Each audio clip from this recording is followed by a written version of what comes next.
Hello? Hello? Wait, I need to test something.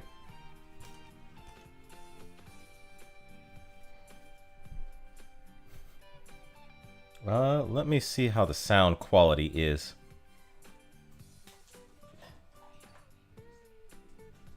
What is it?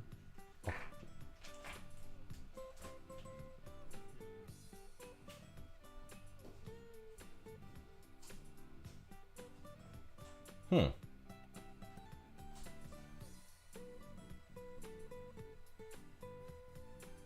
Okay, I can hear the music. I cannot quite hear myself, though. Oh, there we go. There we go. Sound check complete. Anyway, it looks like I can finally stream Azure Lane, and it won't be all jerky on me.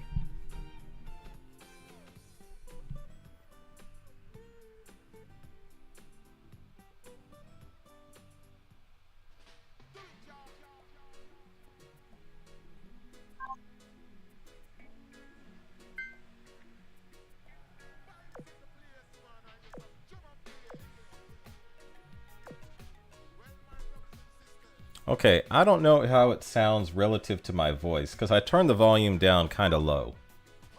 But I hope it sounds, I hope it's reasonably tolerable.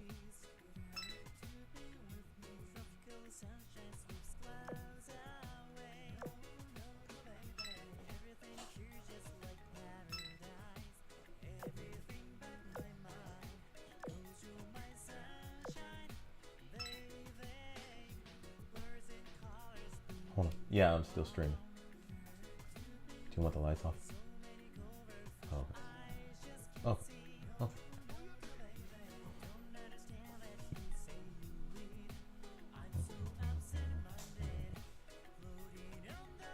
Okay, let me see.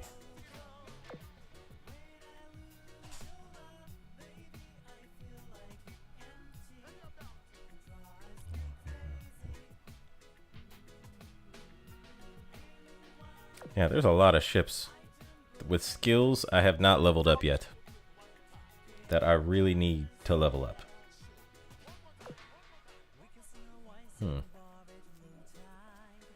And I usually level up the skill depending on how I'm going to train them, or depending on what a fleet tech I'm looking to get. Let me see.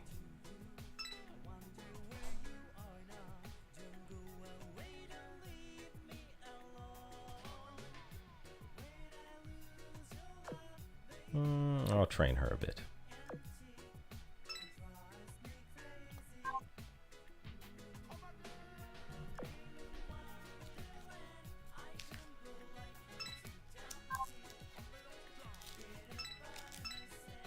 Okay, it's a little bit more jerky when I use this,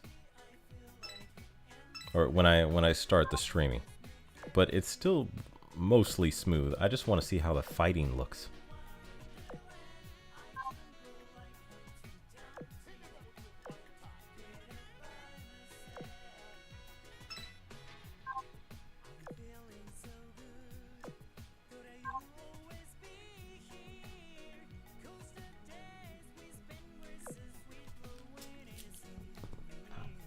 I lost the Mentos.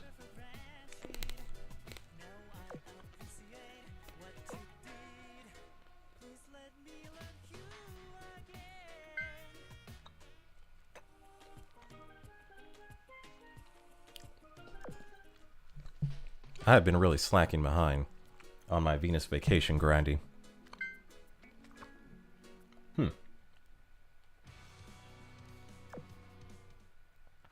Okay, so here is the thing. Last time when I tried this on my my good old gaming laptop, it did not work that well. And I have not been really engaging in the PvP fights because I cannot stream them. So now I'm going to try showing off my PvP fleet, which so far this fleet has worked exceptionally well.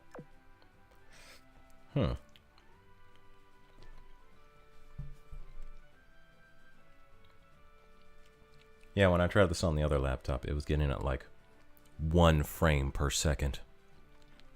Terrible.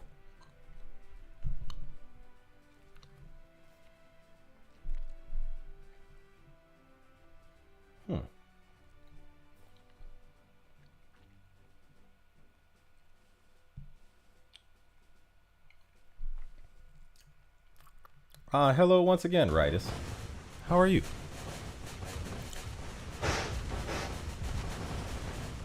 Okay, I don't know how the sound quality is because I don't know if I can hear myself. That guy is shooting lightning bolts down at my fleet.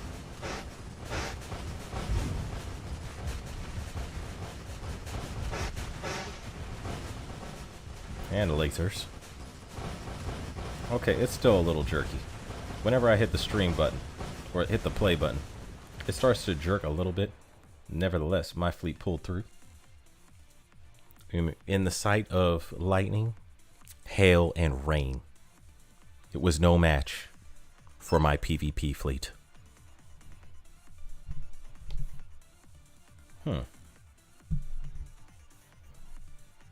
Okay, this was much smoother when I started doing this before I hit the stream button. Now it's still mostly smooth. 10 times better than my good old faithful laptop. 10 times better. Okay, a whole Ironblood fleet. Well, I'll feed it through the pipeline. That is my PvP fleet. Still good? Still chilling? Cool, cool. Spring break, good, going good. Cool, cool. I'm happy for you, man. Spring break is a good time.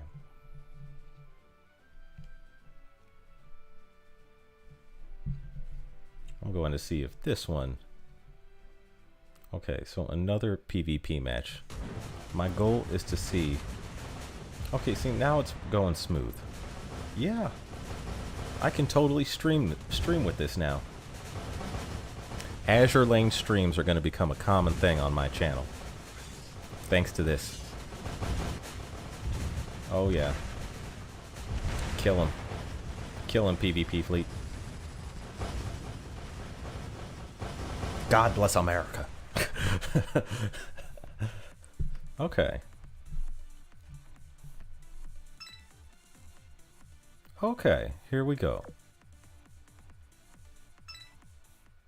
And my camera looks very decent. Especially compared to the other one. Okay, okay, here we go. And I'm going to actually try to do some Operation Siren. So I didn't even start Operation Siren since this new month started. Yes, this feels like a seizure speed run. A seizure speed run. Actually, it's my goal not to have it feel like that. Sorry about that.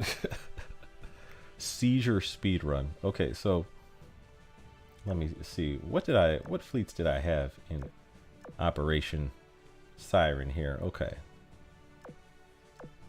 Okay. I'll start with this one.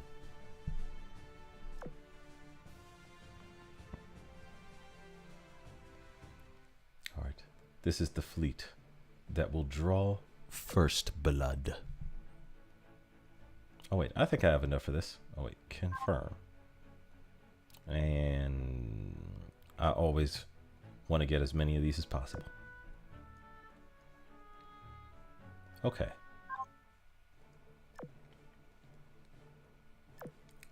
And I'm going to go here. And I will see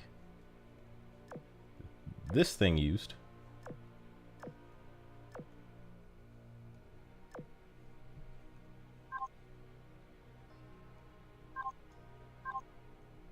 Solid. Yeah, a seizure speedrun. It's my goal to not do that. All right, and now I'm gonna see how my British fleet does. Wait. Oh, it's the first time I installed Azur Lane on here. That's why it's giving me the rundown. Okay, there we go. Wait, why are you doing that? Okay, here we go. There we go. Throw the Meowsifer into the water. And that Meowscifer, I don't know where that Meowscifer is going to get, like, that. Do these Meowscifers have extensive scuba diving training? I don't know. I want to talk to the devs about, Meowficer abuse. Meowficer abuse is a real thing. It's a real concern. We need to have a petition. Throwing all these Meowscifers into the water is terrible.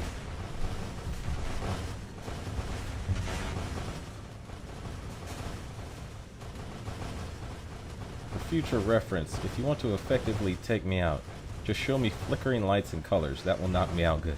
Well, it's my goal, not to do that. Especially not to people viewing my stream. Okay, is it too loud? I need to know. Is it too loud? I want to hear how it sounds.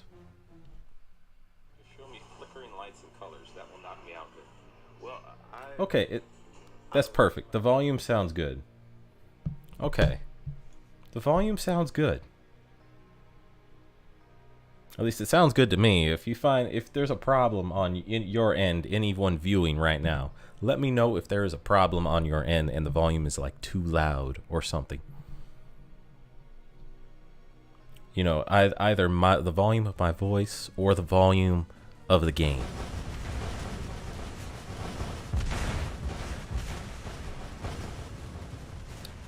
Okay, this fleet is doing just as good as I thought they would, clearing Operation Siren.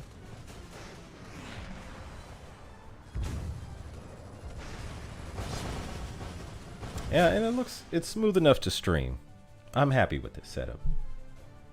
Oops, I didn't mean to bump that.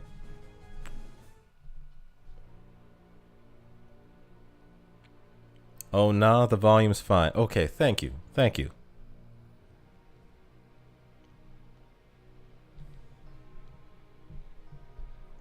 Volume sounds fine to you too, Direwolf? Okay. How are you doing today, Direwolf?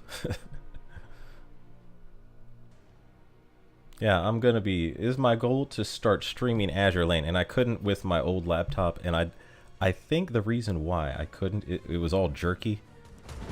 Okay, it's better now. My gamer eyes have adjusted. That's good, okay. Yeah, I think the reason I couldn't stream Azur Lane on my other laptop is because it might be overloaded. Because I was looking at the C drive, and the C drive only has like 3 gigabytes of free data. And that laptop is not, old enough to be behaving like that, but it has so many games loaded on it. It has 5 years worth of games and only a terabyte of space. That's not good. Work for the day is done, so chillin'. Cool, cool.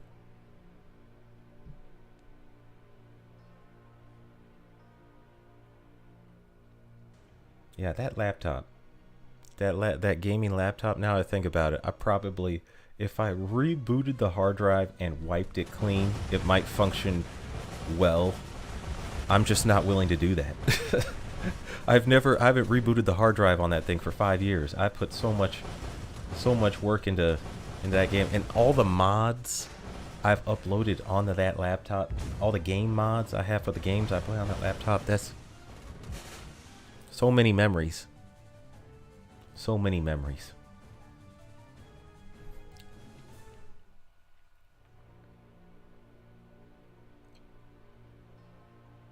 Okay. Oh, I got something special from the Meowficer. Okay. I love it. I love when the Meowscifer comes back with a nice gift for me. Little nice treats.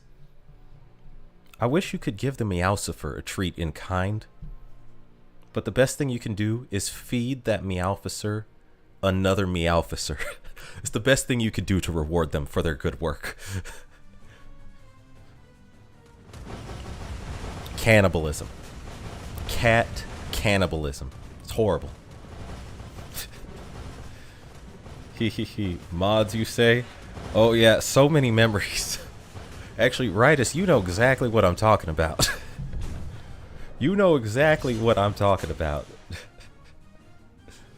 Yeah. Yeah, you saw me streaming Skyrim on my Twitch channel. You know exactly. There's so many memories. Happy, happy memories. Oh, wait. Catch successfully salvaged. Oh, okay. I'm going to see what my Meowfisser brought back.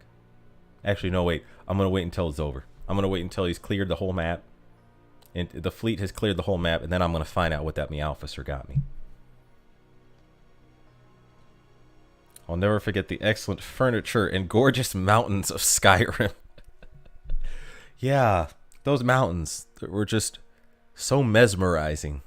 And the furniture was exquisite. It was just so, yeah, that furniture was baffling. Oh man, someone here is probably gonna go back and look at some of the Skyrim videos I have that are older on my channel. Don't do that. Please don't do that. I haven't deleted all them videos yet. I will let you know though, if you're a fan of Azur Lane, you might like those videos. Skyrim has so many memories just because of the mods. You say, yeah, totally. I need to delete some of those old Skyrim videos. I was like, no one watched when I was streaming Skyrim. Nobody watched, and I'm like, I think now you could only get away with streaming, and especially when they released the Skyrim Special Edition, you could only get away streaming Skyrim Special Edition now if you, I guess, have like maybe over 1,000 mods on there. That would generate some interest now. Go back and watch the Skyrim vids quickly. You will not be disappointed. Oh no, stop telling them, Ritus. Don't tell them that. What are you doing?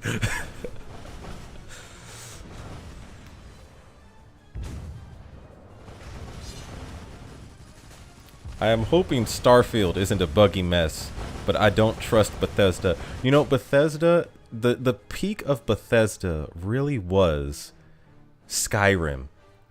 Yeah, like they released Skyrim, I think in 2011, and to me, that was the best they ever got. I haven't seen anything new from Bethesda that's, oh wait, you've gained the maximum amount of core. Okay, I'm not going to do that yet.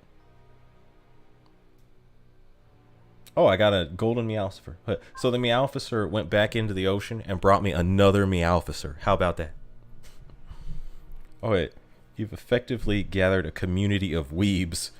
Watch it quickly before he deletes it. Damn it, Ritus. Yeah, what was I saying? Oh, by the way, Bethesda went downhill to me after, I want to say 2012, 2013. Like, you know what's funny? The best thing Bethesda has released in recent years has been Skyrim Special Edition. And it's really just taking old Skyrim and making it look nicer so that when you add mods to it, the modded versions of Skyrim look nicer than original Skyrim. That's the best thing Bethesda has done. Oh yeah, and also I will give one caveat though. I have not played Fallout. I have not played Fallout because I was never I don't know, Fallout never caught my interest just enough yet, but I think I may play Fallout. It's just now I hear, if I was to stream playing Fallout, I don't think anyone would watch it. Because now I know, Fallout has achieved roughly the same status as Skyrim. In that now you need a bunch of like, what am I thinking? You need like a bunch of mods added to it to get anyone to actually like view watching you play it. And I'm like, I never played the game in the first place. I'm not even going to know what mods to add. You would literally just be watching me stumble around the game, messing up stuff. Probably, you know, going, oh, what's that? I guess I got to, you know, kill that guy. Hey, look nicer. Yes, you know exactly what I mean by look nicer, Ritus. Skyrim women are special. They hold a special place in a gamer's heart once you've played that game. Oh, hi. I'm not sure I'm pronouncing your name right. Chichio? Sitchio 51. I'm going to call you Chichio until you tell me otherwise. Hey. Genjuro, welcome. You say Fallout New Vegas is very, very good. Really? Okay, so I haven't played any of the original Fallouts. If I was new and I was just jumping into a Fallout game for the first time, would you recommend Fallout New Vegas? Or would you recommend a different one? I don't know. See, it's all the same game engine with all the same bugs. You know, I could get into that still because I liked when Skyrim came out originally. The first time I played it for the first time back in 2012, and even when it was buggy, I still had a good time, and I still have like some. Okay, I get feelings. I'll admit, I get a little nostalgic when I play Skyrim, even when it's the OG version. I could still appreciate and enjoy the OG version. Let's see, Kavit. Oh, a Kavit is like in this case. Maybe I'm not using the word right, but what I meant to say was I'll give when I'm talking about Bethesda, I was sort of criticizing Bethesda's new games. I was saying I would give them a pass on one thing, and that's I have not played Fallout. So, you know, I would cut them some slack. And you say, yeah, it's an old game now? See, New Vegas, I remember from a friend, was pretty slow. I'll have to watch a couple playthroughs at the beginning of this game. I'm going to see if I can tolerate, or maybe I should just buy the game and just jump in. I'm going to take a look at that.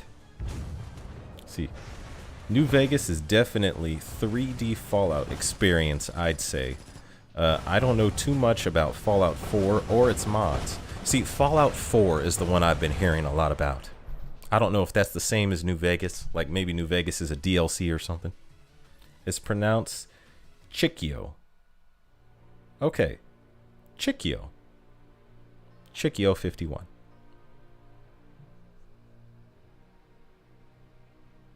What's happening here?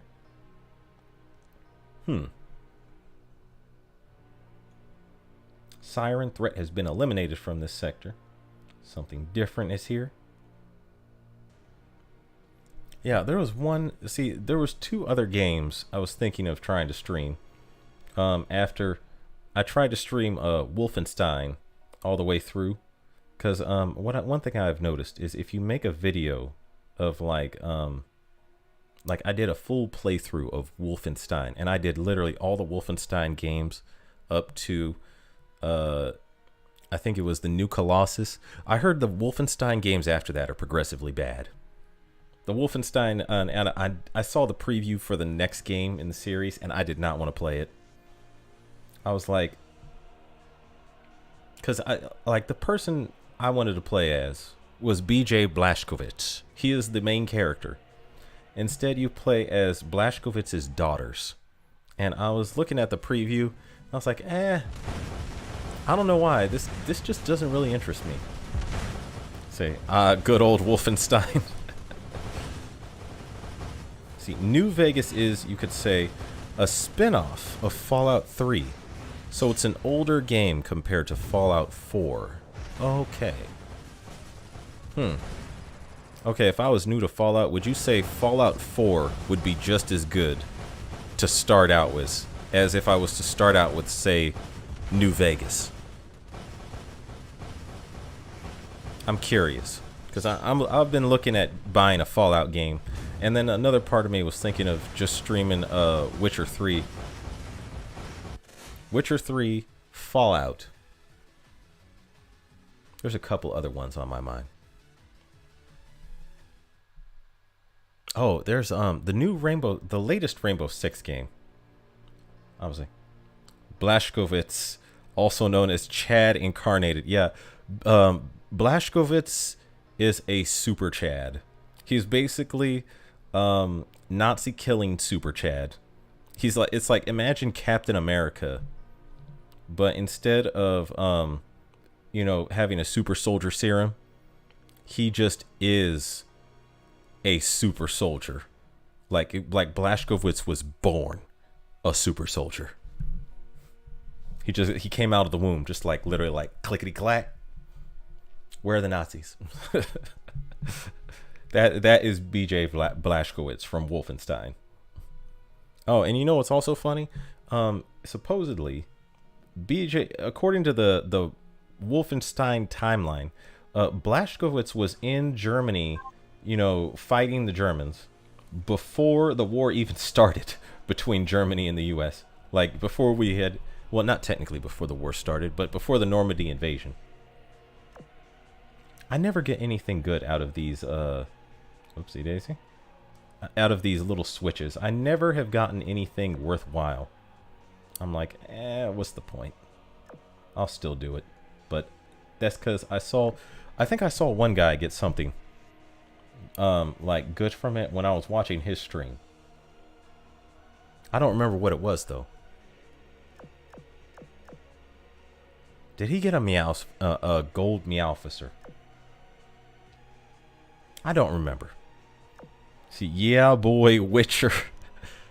What emulator are you using for Azure Lane? Oh, I am using BlueStacks.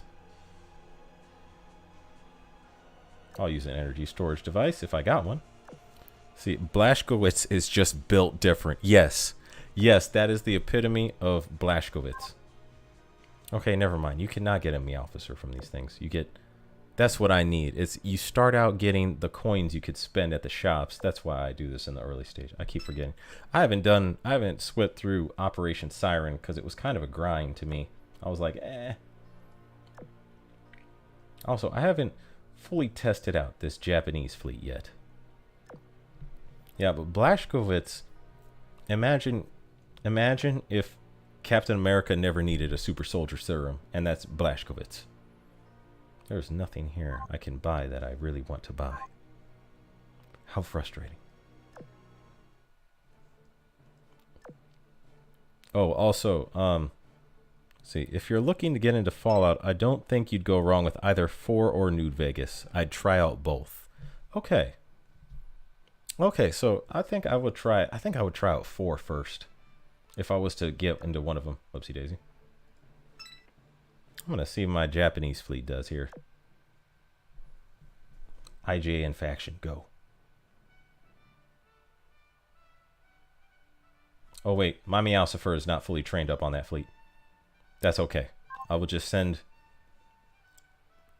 the German one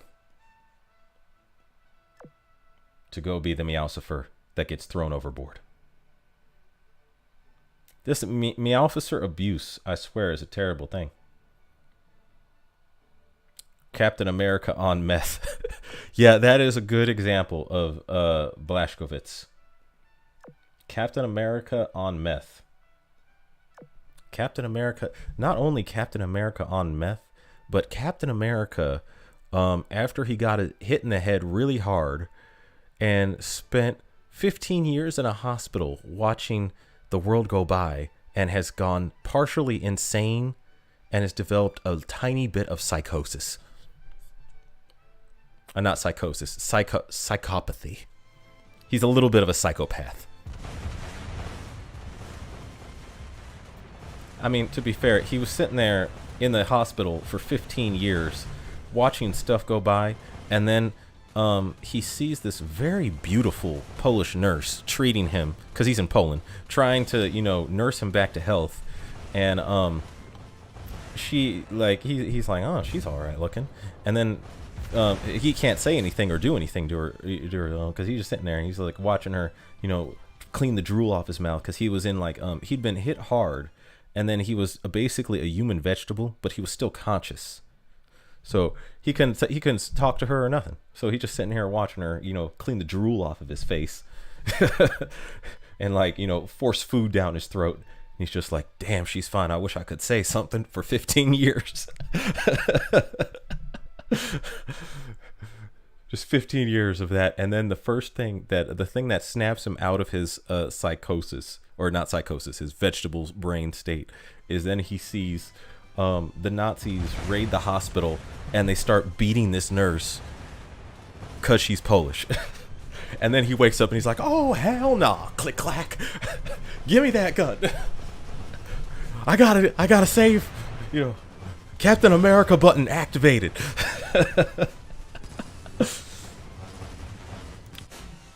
Yeah.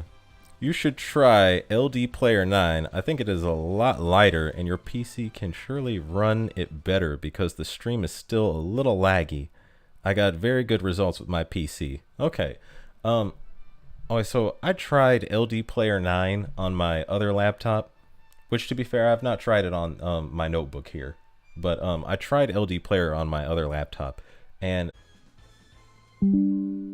okay, so it looked like OBS disconnected briefly for a moment there. And it says reconnection. And it says the reconnection was successful. So I don't think I think I briefly lost you guys, but now I'm back. Okay. Okay, it looks like I'm back. That might have been my Wi-Fi. That was not the laptop, I don't believe. Okay. I wonder what that moment's going to look like in the stream when I click play. Yeah, Blashkovitz is the ultimate shy guy. It took him a life or death situation in 15 years just to say hello to his crush. And to be fair, it also kind of took him a war, a whole war to get him to that point.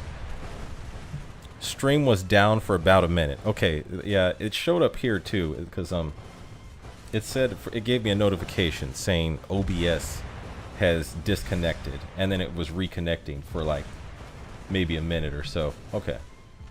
I think that might have been my Wi-Fi actually, not the laptop. Or could have been my router. Could have been my router.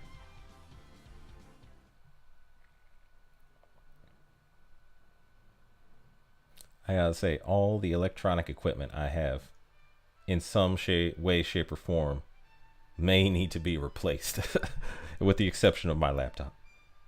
My gaming laptop, which I now see there's a place for this laptop. It's too many mods for me to get rid of it. Too many mods. This proves that men will do anything but talk to their crush. Yeah, I mean, that could happen. That happened. I mean, when I was in high school, I talked to my crush. I actually asked her to a dance. She had already some guy asked her first, so she didn't go with me. But I was just like, I can at least say I asked her in my mind, like, because the important thing is don't have any regrets. At least now you won't be wandering through life being like, man, I wish I asked her. Yeah.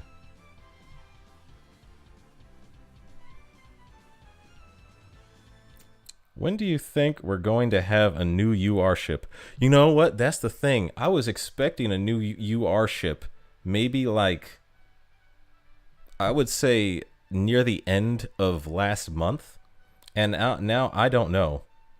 So after this rerun, there should be a UR event. And then the New Jersey one. Because that's the thing is, I don't know when... it seems to me that they have been either pushing back the New Jersey rerun, or they're just like delaying it. Well, they're obviously delaying it. But I'm wondering if there's a reason behind that. I'm wondering if... so this was one of my theories. Why they're delaying the New Jersey rerun. And it's probably... I'm just shooting from the hip here. It may not be this at all. It may have nothing to do with this. But okay, so the Mark 7 gun, the gun that you get during the New Jersey event, that gun is by far the best gun in the game. And I'm wondering if someone's thinking it could throw PvP out of whack. That gun is the best against all armor types. And in terms of performance against literally all enemies. Unless your ship has a certain skill that makes using a different gun better. Could you imagine PvP with 2 New Jersey guns? I have another battleship I'm thinking of equipping with a second New Jersey gun, and I already have all the gold parts to up that new New Jersey gun to plus 13. I am prepared for this gun. Let's see. Yeah, better to try and fail than don't know what to F would have happened. That is exactly how you should approach life. It's better to try and fail. If you anything you want, it's better to try and fail than not know. And here's another thing. If you try and you get that thing, your life is so much better. It's happened to me. There's some things I have really wanted. And I went and I tried and I got that thing. And I was like, whew, thank God I tried. This is amazing. See, they did kind of the same thing last year with Vanguard and then Shinano. Oh, that's true. Yeah. Volfuspin. Hey, how are you doing? You say, what's up, OG? Nice to catch you again, sir. Well, it is good to be here. I have, so I got a notebook. And it's a used notebook, but it's actually a very good one. And it can actually play Azur Lane and stream Azur Lane way better than my gaming laptop. So I'll probably be streaming Azur Lane more often. Precisely, says the guy that took a month to ask his crush out. Hey, I mean, sometimes that happens. The sooner the better, you know?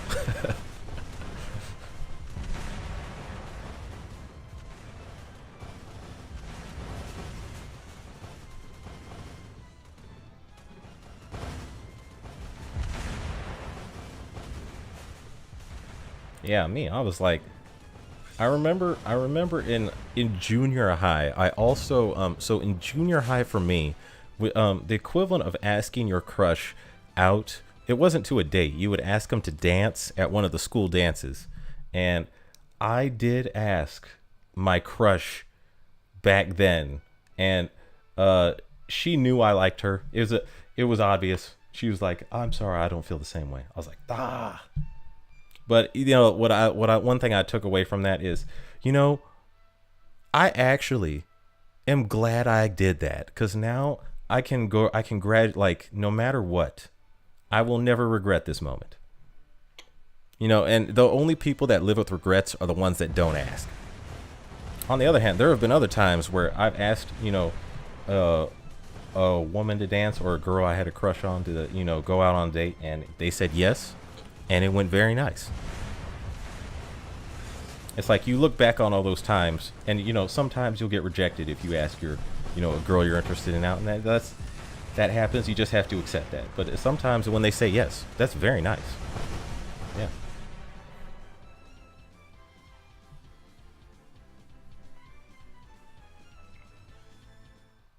You say, I love the New Jersey gun, but it ain't PvP breaking. Yeah. I don't really, I'm thinking, you know, I would say it's not PvP breaking, but it would definitely kind of change. I feel like it would change something in PvP just a little bit. See, it is what it is. Very pog indeed. Yeah, I've been stacking up gold parts, mainly because gold parts for a gun, mainly because I want to have the New Jersey gun upgraded to plus 13, and B, I have not yet upgraded the Yamato gun to plus 13, and I really want to do that. But I want the second New Jersey gun more than the Yamato gun. Dude, that second gun will be amazing. Yeah.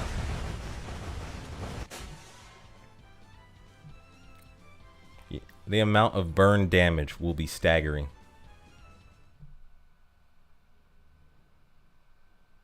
The amount of burning and shelling damage together from two New Jersey guns at plus 13 will be staggering. And if you threw in the Yamato gun on Musashi, and I already have an idea of how much damage this will all do combined, I'm just frothing at the mouth for that new New Jersey gun. I'm like, give it to me. Bring it.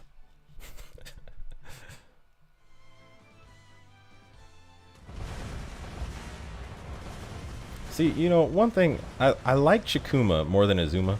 I don't have Azuma fully leveled up yet, but yeah, Azuma's probably better for Operation Siren because she is a PR ship. But actually, she's definitely better for Operation Siren because she's a PR ship. But every time the airstrike launches, it's like they never hit. Or they rarely ever hit. Chikuma, I am rethinking this relationship. See, do you think they'll put it in the blueprint shop? Oh, I would say this, probably not anytime soon. Because if they're going to give us a second one for the New Jersey event, this is just my guess. I mean, I could be wrong. But if they're going to give us a second one for the New Jersey rerun event, and then on top of that, they already did give us, like, you know, the Yamato gun for Musashi. Yeah, you know, that might, okay, them giving us the Yamato gun for Musashi may actually add to the probability that they would put it there. Although the New Jersey gun is better than the Musashi gun. Except for Musashi. You know, yeah, I don't think they will anytime soon, to be honest. It's probably, they could. By all means they could, but I don't think they will. If I was them, I wouldn't put it there. I'll keep that gun rare.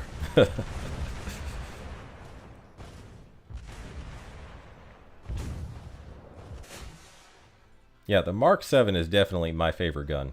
I was like, dang, I kept testing it in the battles for a while, and I was like, you know, the health always drops lower when I use this gun. I was testing it against the what was it? I forget. Okay, my mind is blanking right now. The meta bosses that you fight in Operation Siren. The name escapes me. I know there's a proper name for it, but the name escapes me. JMD Talion. Yeah, I'm back. Oh, real ship girls. Yeah. Yes. I was testing streaming with this notebook that I got, and now it works. Let's see. No blasphemy. New Jersey gun ain't like the Musashi gun, but I do love DOTS. Dots.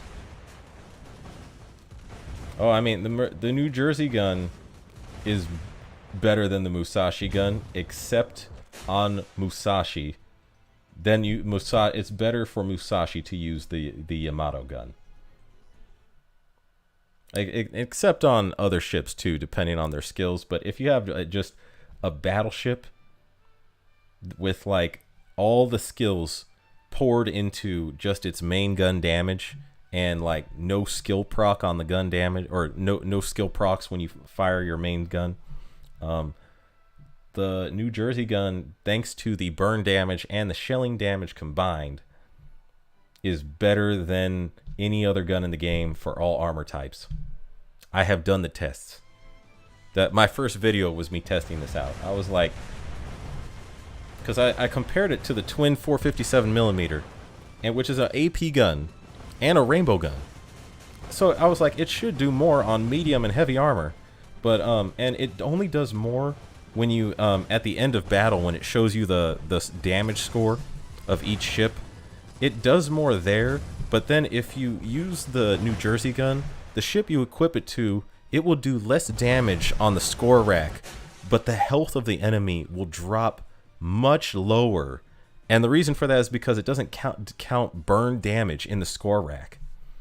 I was like, the New Jersey gun, it owned the twin 457mm at heavy armor and medium armor. This gun is a little, I wouldn't say unbalanced, but it's kind of approaching that. See, who else would you put the New Jersey gun on? I got mine on Ulrich von Utten. Oh man, I do not actually have Ulrich von Utten. That's the one UR I missed, because that was the one UR I ran out of cubes on. I don't have UVH. I really want to get her though. I will put her in my Iron Blood fleet. But let's see. There's so many ships.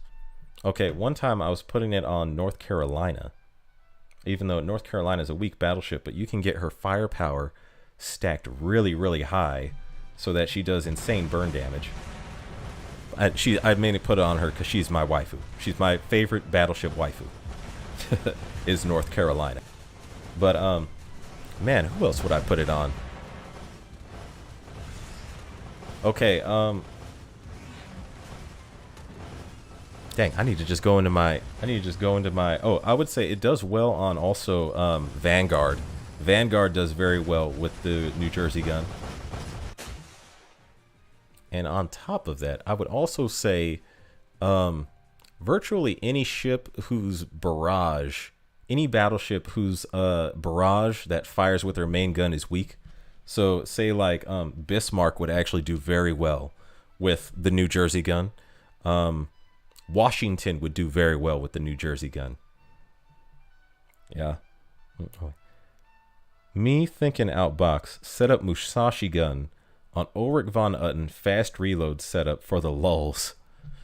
See, I wish I had UVH. I'm like, dang it. That was one ship I regret missing out on. Well, I don't really regret missing out on it because I did give it my best shot. I ran out of cubes. I did not prepare for that event properly. I need to stack. I've stacked so many cubes up now. I have almost 600 cubes, and this is the most I've had in a very long time. I am waiting for this next event.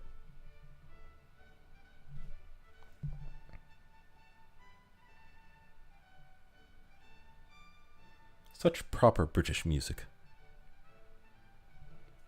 Yeah, sometime. Wait, what is this? Okay, I need to flip the switches. Skip this. Okay, I need to go in the options and change the text so the text moves faster. Because that is going to annoy me. Immediately. How do I get the text to move faster? Oh, wait.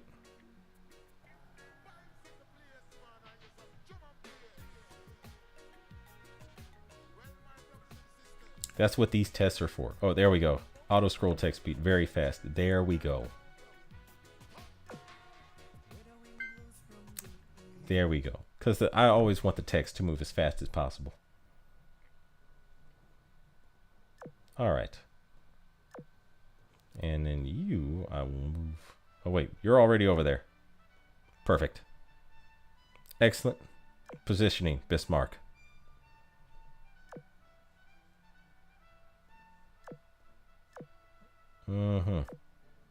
And I'm only doing this because I need the money. That's what she said.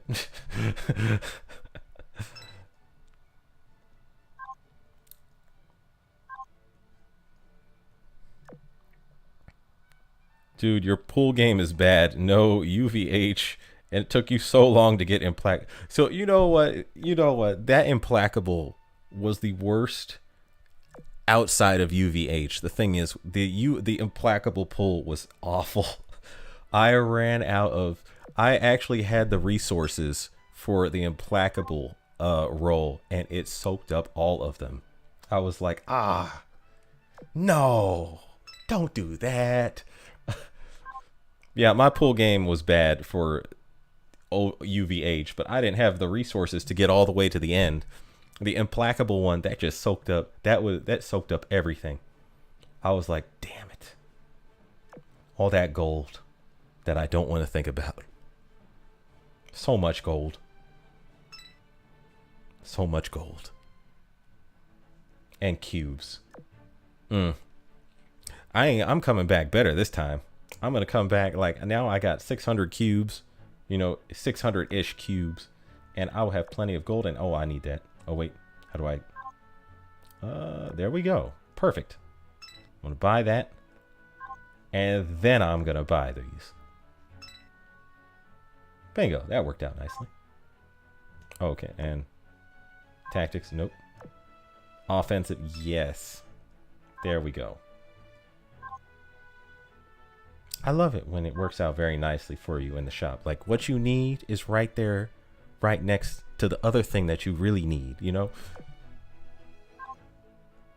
Beautiful. Anyway. Oh, and I should repair. See, New Jersey. Oh, wait. Still waiting on the New Jersey gun or New Jersey rerun. And I didn't mean to click that. I meant to repair. Repair all. There we go. Pull back. And I think what I'm going to do is keep going in the other number 6 zone. And this time I'm going to use my German fleet. Oh, wait. Boost that. There we go.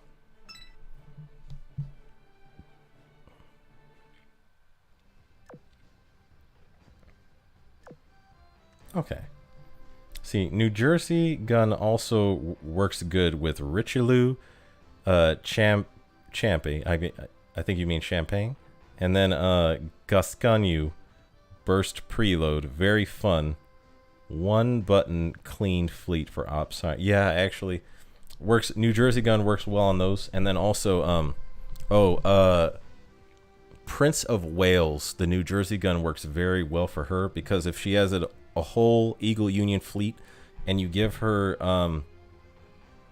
if you give her like the fire control table or the high performance radar, she basically the fire control radar, she basically has a preload just right off the bat. Let's see, is Bismarck better than FGG in an Iron Blood Operation Siren fleet?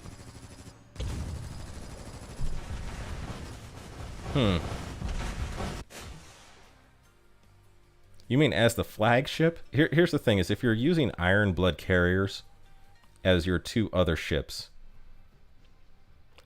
you know, that's a good thing to test. I would say Bismarck is probably better if you have 2 Iron Blood carriers, but any other ships, it'd be definitely FTG. Yeah. I need to test that out, though. That to me, that's just a guess. But if I was to actually put the numbers to that and put it, you know, run a test, that's a good idea. FDG or Bismarck for Iron Blood fleet. You say, Shoto, that's rough, man. Yeah, as the flagship with 2 Iron Blood carriers, yes, yeah. Especially if one of those carriers is August von Parzival. August von Parzival is a absolute beast in Operation Siren.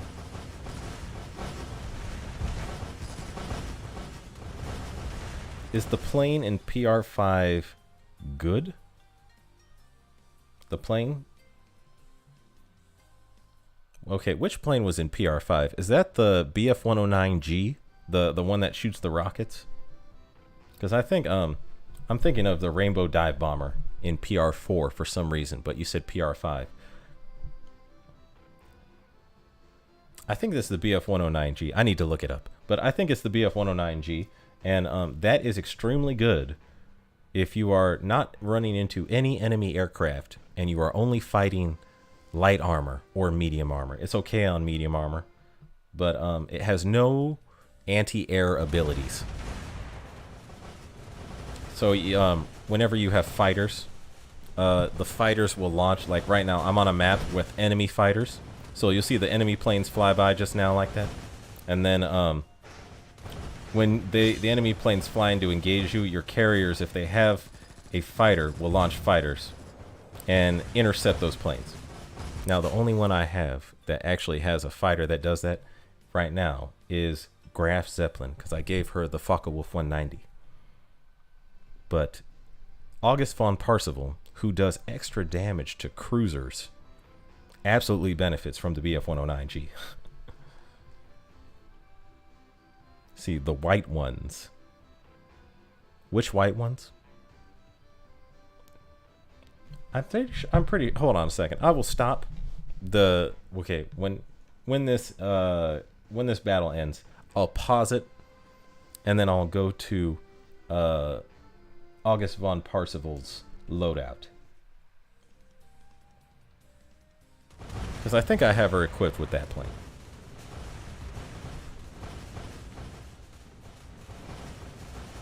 Oh, by the way, you know what's funny is both Agir and also Prinz Heinrich have both a main gun and a DD gun. So that's what they're basically shooting both heavy cruiser rounds, and then they're both shooting destroyer gun rounds. So that's why they take such good advantage of the firepower buff from Emden. I was like, I wish I said that in my my updated faction fleas video, but it's basically like having 4 guns just blasting away. Okay, exit out, and then let me go to AVP. Yeah, you mean this plane right here? I think you mean this one. Yeah, the BF-109G. So, the shining thing about this is it has AP rockets, and they have a very high armor modifier on medium armor, but they are terrible on heavy armor, and they're okay on light armor. But yeah, they're spectacular, but they don't launch like fighters. So if you run into an enemy, if you're on a plane or a map with heavy enemy aircraft content, I would not use this. You would want the anti-air boost you get from launching fighters to intercept the enemy fighters. Like World 14 or World 13. Don't use this.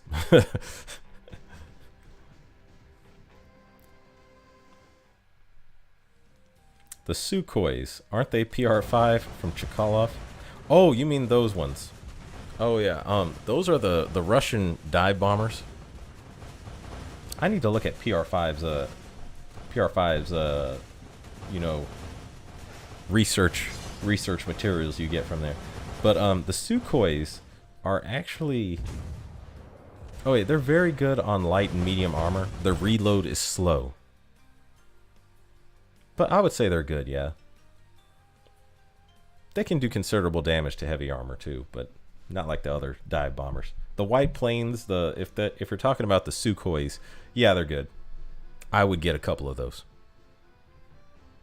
I actually have gotten a couple of those.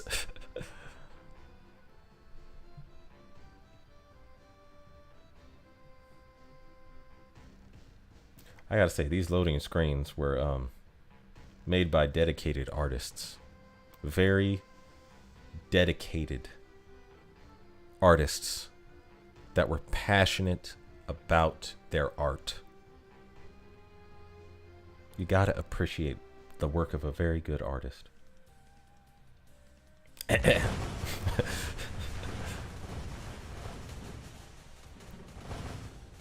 Yeah, my German fleet seems to be doing all right, eh?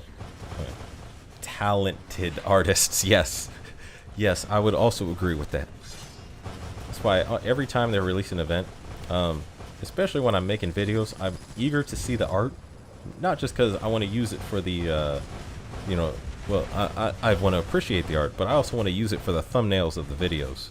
I was like, I need to see if I can get one to use as a thumbnail of the video for the next event. But then, you know, I have to go through the art for research purposes before making my videos. In-depth research. Carefully appreciated, delicate research. Russian bunnies, you can't say no to that. Yeah. Careful though, because I don't know if you know this, Russian women are dangerous. Some of them could be working for the government.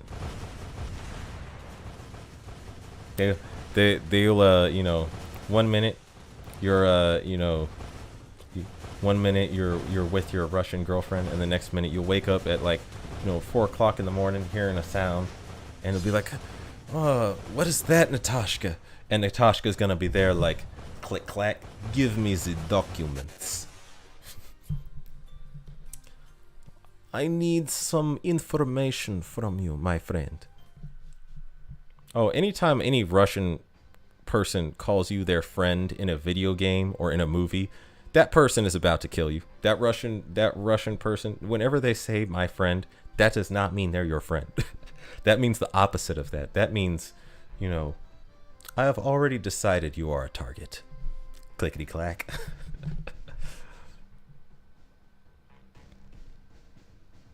If she look like a spy, she ain't that fly.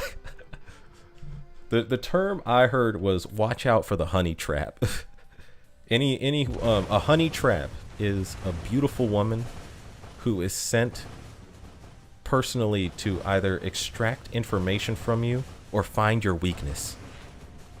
And usually, I believe the honey trap came from some term during the Cold War, and it actually came from, it actually was a term that the U.S. military used to describe. I don't know if this was official, but there was people in the U.S. military using it to describe a beautiful Russian woman or Chinese woman that was actually working for the Soviets. if you meet a beautiful woman that's suddenly interested in you, and you happen to be in a prominent position that gives you access to very important information, odds are that woman is not interested in just you. That woman gonna tie you up and interrogate you for information, and not in the fun kind of way. See, comrade equals good. Yes. Friend equals bad. Yes, that's exactly how Russians behave in spy movies and video games. See, which ship from Eagle Union is worth to leveling into level 125? I have a long list of ships that are worth leveling to 125 from Eagle Union. At the top of that list, I would say, is Yorktown 2, and New Jersey, and San Diego. And then I would also recommend Anchorage. Anchorage is the best tank by far. And also Stephen Potter. If you use carriers a lot, Stephen Potter is the best carrier and Vanguard supporting ship in the Eagle Union. And Helena. Helena is the best buff for any fleet in Eagle Union, but she's generally just the best buff. And then also, okay, so another ship I leveled up to 125 was Georgia. And then I also leveled up to 125. Okay, almost all the Clevelands to an extent could be useful in any situation. They're good multi-role ships. All the Clevelands, except for Denver, who for some reason is an inferior Cleveland to all her sisters. And it was done on purpose. I don't think it was done on purpose, but she is, none of her skills are as good as the other Clevelands. So I would rule Denver out of that equation. Oh, also, any of the Essex class carriers also would recommend leveling them up to level 125. See, spy games on Berlin. Oh God, it's getting kinky. Oh, what's funny? That's exactly. Oh wait, Ed. See, I love your meow videos. Very informative. Oh yeah, those. See, I was wondering how Meowfficers worked, and I never actually. I've been playing this game for a while. I never took Meowficer seriously for like 2 years since I've been playing this game. And then one day I was like, I think I should just read up on these. Oh wow, you could get some pretty good skills out of these. Wow, look at that. That's a nice one. Yeah, what was I saying about Russian women? I was distracted by Russian women. There was a game. Oh, there was a game with a very like an almost stereotypical Russian woman, and I can't think of it right now. But imagine Black Widow from the Avengers, only pure evil, and that was this woman. I never forgot that game. I was like, I never, not the game. I never forgot that character, because I was like, oh, so this is what they were talking about when they said honey trap. Do not let a honey trap tempt you with her honey. See, I have not done this in a while. Hang on a sec. I think I shall continue with Operation Siren. Siphon Fielter? Huh.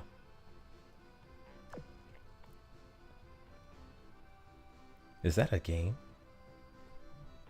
Oh my goodness. Oh, I keep forgetting that the storms happen. Okay, wait. See, a max 125 drunk and sleepy Laffy in her wedding dress welcoming every day. Like I said, I don't talk about the lolly boats, but I would say my favorite 100 my favorite ship that I have leveled to 125 so far, for obvious reasons, has been Biloxi. Biloxi, although I did remove her from my PvP fleet, is still my favorite waifu ship in the game. That's the game, Siphon Filter, I think. Okay, I need to look it up because it was a long time ago I played this. Dang. I need to look it up. So Siphon Filter is an old school series from PS1, PS2 era. That was the time when I played that game. Yeah. It was a old game, and I was like, this game I feel is very educational about Russian women. It wasn't the fun kind of education. It was the necessary education. Absolutely necessary. It's almost like the game developers were like, hey, what were our, the game children that are playing this game need to look out for? We should warn them. Start writing down in the game developer notes. Look out for this in life.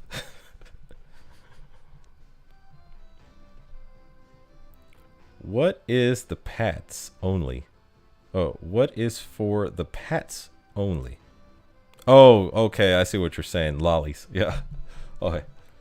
Pats only. Head pats only, I mean, is what you're saying.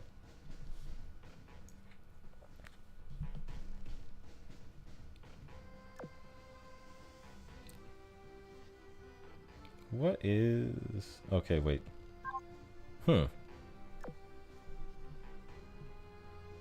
There we go. See, I've been trying to get... Okay, you know what I'm waiting for is... I'm wondering if the next UR is going to be another aircraft carrier. I'm wondering if it's going to be another aircraft carrier, because we did not get a UR plane with the Implacable event. We got that, kind of crappy dive bomber, admittedly. I like the dive bomber's design, but it's terrible. But in terms of performance, it's a bad dive bomber. I'm waiting for a new UR plane, and since I use carriers heavily, I was hoping that when we got Implacable, we would get like a new UR plane, like the Meteor, the Gloucester Meteor, or I'm wondering if they're gonna release like the Me-262 German fighter jet as a... Whoops, I did not mean to click that. There we go. I'm wondering if they're going to release the Me-262 German fighter jet as a UR fighter plane. Because I would totally... I just now got 360 gold parts for planes. And I'm like, wait. Said best AL lolly is botch. Fight me for it. He's saying, nah. See, we don't have a UR light cruiser. I mean, Sandy is a UR light cruiser, and Plymouth is a UR light cruiser. But yeah, we don't have like a... Okay, we don't have a new original... Actually, I would say, yeah, Sandy is an old light cruiser, really. We don't have a new original light cruiser type. And I'm wondering, there's plenty of candidates for a new UR light cruiser, like Worcestershire. I'm butchering her name, but okay, I don't need any of these. I'm just double checking. Okay. I'm butchering her name. Worcestershire? Worcester? She was the last U.S. Navy light cruiser ever built. She was a beast. She had these like super fast firing twin guns on a turret, and she had 6 of these turrets. She could put out and they were dual purpose guns, so she could put an astounding amount of rounds either in the air or on a surface ship. I'm like, she's got to be a UR.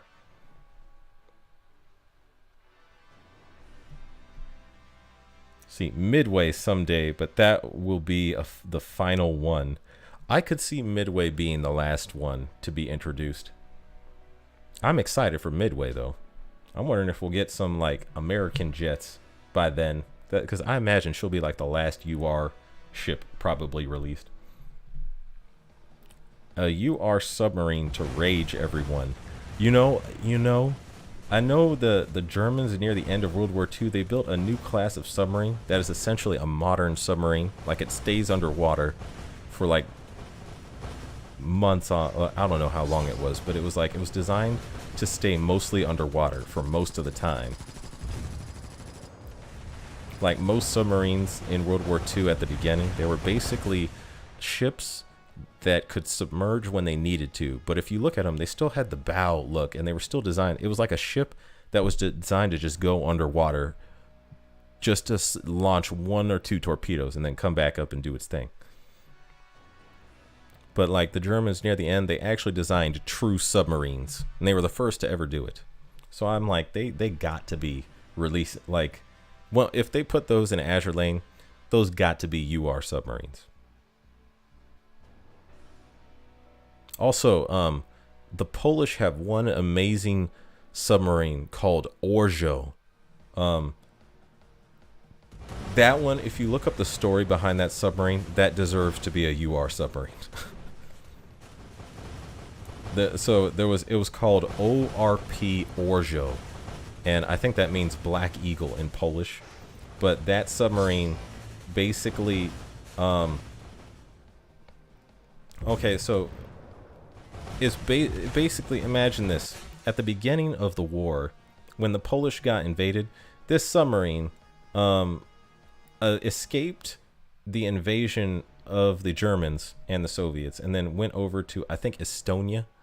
And then it got stuck in Estonia when, because there, by international law, there was like a time limit when you could park your submarine at unannounced at a friendly, or then thought to be friendly port. And so as the submarine was supposed to leave, because they had repaired what they could because it was damaged by the Germans, as they were trying to leave, a German cargo ship intentionally blocks the path of this submarine, and then that submarine was technically breaking the law, and Estonia, which was friendly to the Soviets at the time, grabbed that submarine and arrested everybody. And then the crew of this submarine developed an actual, no joke, daring escape plan to get out of there, grab their submarine, board it, and leave. And they actually succeeded. So they are all locked up, and then there was 2 guards guarding them. And then very fast they subdued both the guards, tied them up, took them hostage, boarded their own submarine, and got the engine going, got it all, brought it up to spec, and then they, creeped out of the harbor. And by the time the Estonians realized what was going on, they're like, "Hey, stop that submarine!" It was too late. They were like hitting the submerge button. They escaped, and then they dropped both of the guards that were sent to guard them off in Norway, I think, and they gave them cigarettes and some beer money. That's gentlemanly conduct right there. Look, hey, sorry for the trouble. We understand you're just doing your job. Here's some cigarettes, and here's some money to go buy yourself some beers. And then they gentlemanly. Yeah. They should be a UR submarine. See, UR repair ship. If any UR repair ship, if any repair ship should be a UR, I would say it should be Vestal. But I can't think of any repair ship that's done more in the war than Vestal. Maybe they need to give Vestal like a super retrofit and an augment. That's a good, yeah. What other repair ship? See, is the Des Moines a light cruiser? The Des Moines, I think it was a heavy cruiser with really fast firing guns. I think the Des Moines was a heavy cruiser.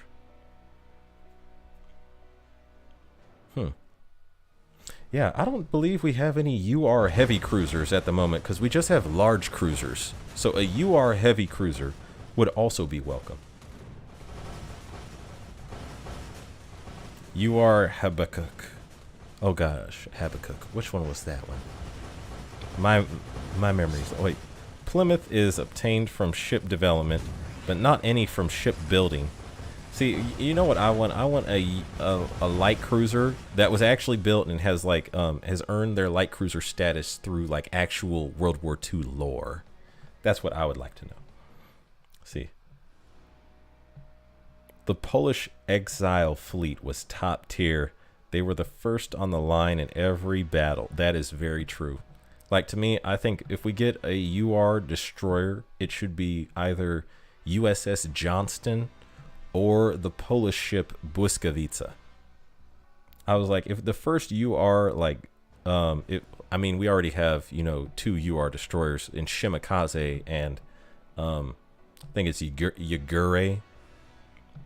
But if we were to get another UR destroyer, I would really like Błyskawica or USS Johnston.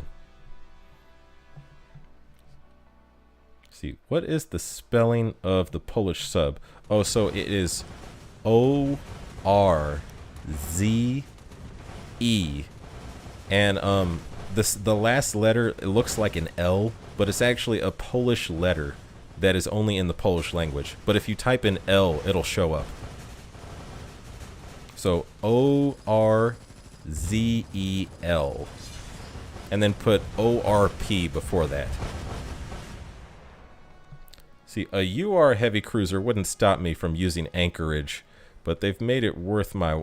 But if they made it worth my while. That's the thing, is all the heavy cruisers we got now, these are all super good. And I mean, hit large cruisers plus anchorage. Like, these are all super good. So to make a UR heavy cruiser, which, I mean, there is Drake.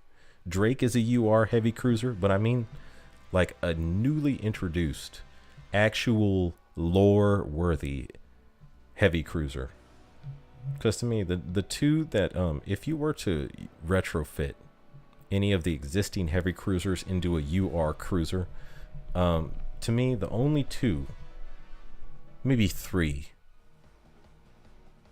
Now I'm going to say two. The only two that I can think of that would actually be like worthy of being made a UR would be New Orleans. If you look at New Orleans battle history, it's incredible. And then also, I would say San Francisco. Yeah. Now that I think about it, another one on the Japanese side would probably be Takeo. Takeo has a very long battle history as well. And then also Prince Eugen.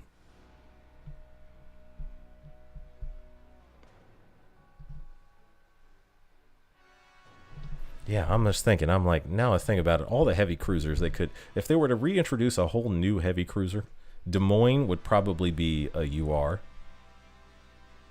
Yeah, because Des Moines was, I think, a heavy cruiser with, and she had rapid fire guns. So she was designed to basically be a heavy cruiser that could, she had one of the first autoloader guns ever built for a main gun of a battleship, or not a battleship, a warship.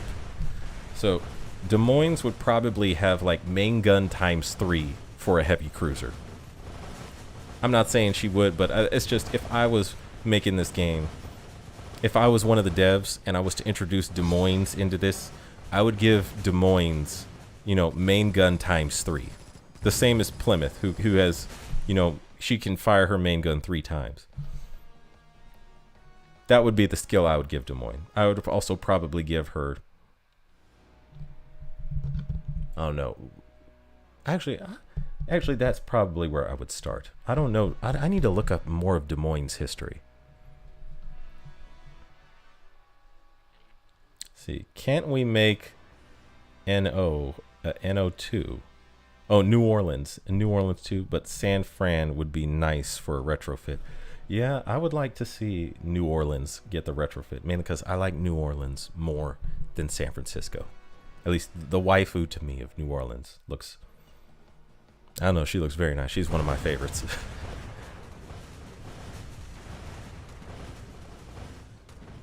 See, surely Eugen will get a retrofit into UR that will let her do actual damage one day. Yeah, if Prince Eugen got a retrofit that let her do real damage, I'm totally using her. I mean, you know what I'm wondering is if they give her like okay, if they made the retrofit version of her better than Prince Heinrich, I would replace Prince Heinrich in my fleet with Prince Eugen. Which, if she's a UR, she should be better. See, Des Moines will come on the next PR, I'm sure. Well, I mean, she was actually built. Like, she's an actual ship that was built. And most, like, the PR ships, they're all design ships that were only designed. They were never actually constructed.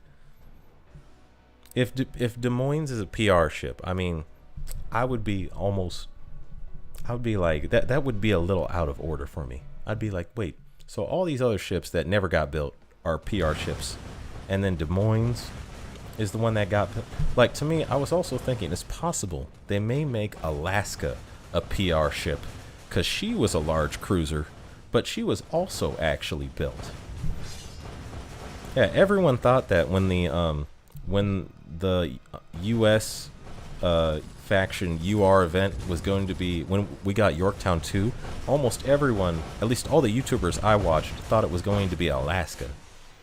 I was thinking it was going to be Alaska too. I was like, so when we got Yorktown 2, everyone was like, what? Everyone was surprised.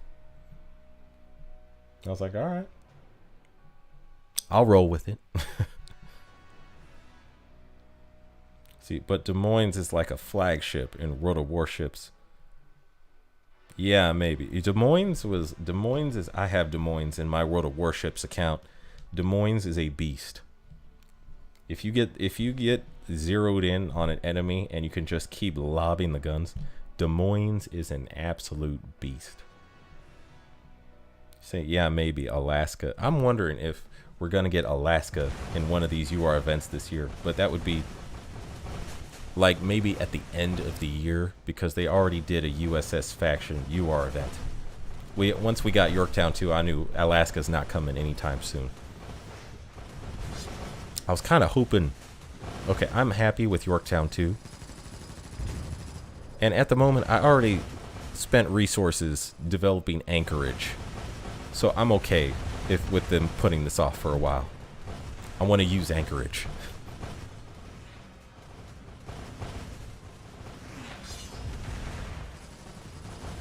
I was like, Anchorage has been doing well for me, and if they release Alaska and she is a UR,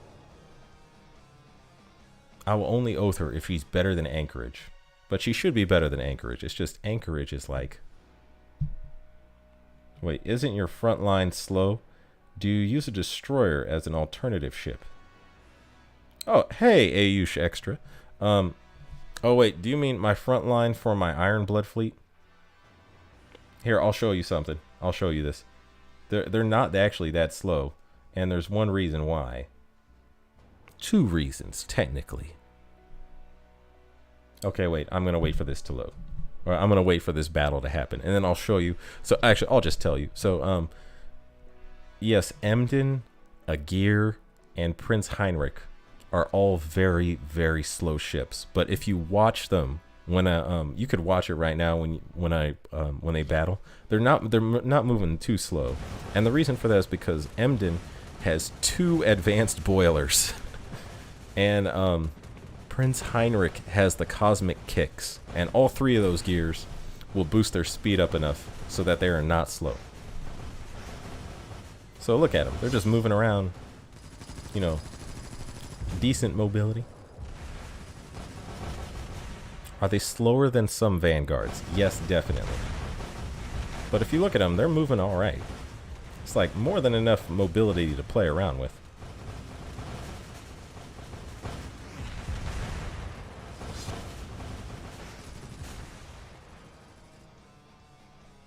On top of that, both Prince Heinrich and Agir have both a main gun and a destroyer gun, a ghost destroyer gun. So when they get when both of them get a firepower buff, it's basically giving a nice 10% firepower buff from Emden to all 4 of their guns. Oh wait, Okay. I hate these things. Unless you could get them in one move.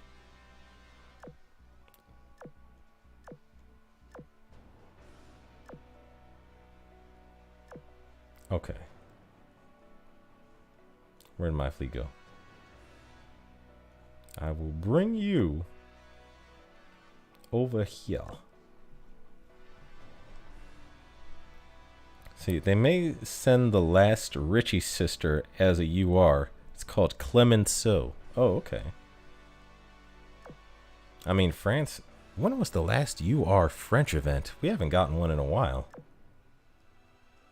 Yeah, like... I could see a French event happening. On the other hand, I'm wondering if we're just going to get another German event. It seemed like we got so many... I could see another German event happening. I'll just say that. Oh, wait.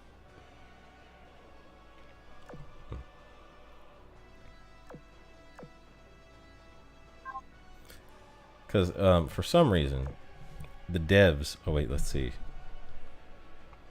I've never heard of another Richie sister. Yeah, I was going to say that too. I was like, so Jean Bart and Richelieu have a sister? I don't remember hearing about that. I thought Champagne was like a close relative.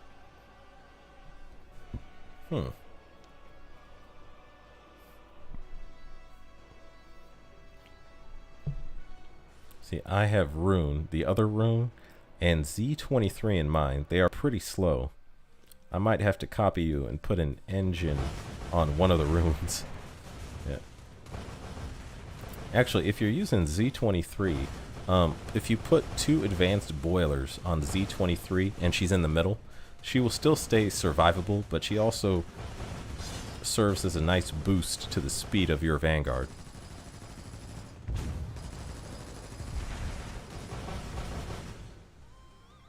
Z23 is an overall solid destroyer.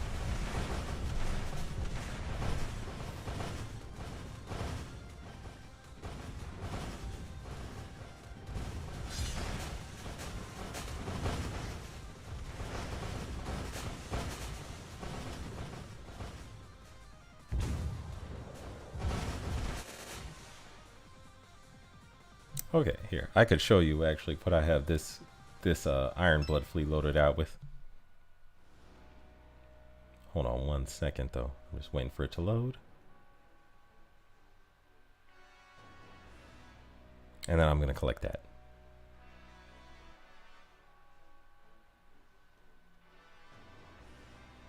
Okay.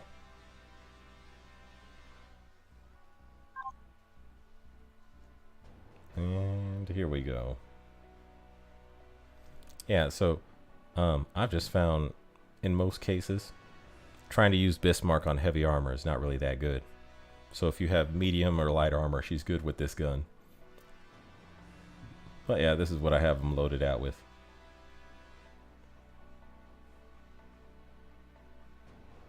This is still the best large cruiser gun, I think, in terms of being balanced and all that. And then, yeah, 2 advanced boilers. And then here on Prince Heinrich, I gave her the Cosmic Kicks, which gives you, like, another 5 speed. And then this is my second favorite heavy cruiser gun. So, yeah, decent kit, decent setup. World War I pre-Dreadnought German boats. If that makes the Iron Blood fans happy, I'm okay.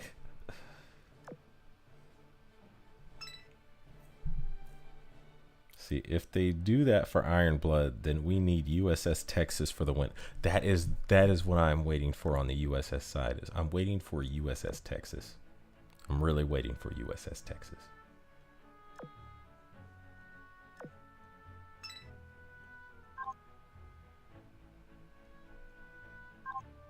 On top of that, there's another one I'm waiting for on the USS side, and that is USS Johnston. I am really wanting Johnston. She deserves to be a UR destroyer.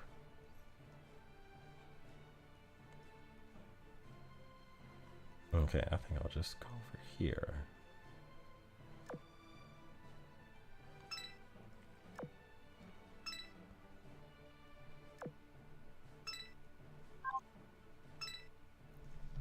Yeah, USS Johnston, and then there are some submarines that have actually very incredible stories.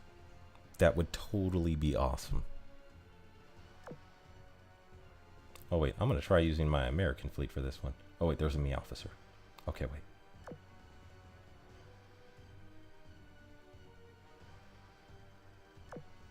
There we go. All right. At present, my American fleet, which is OP for the moment.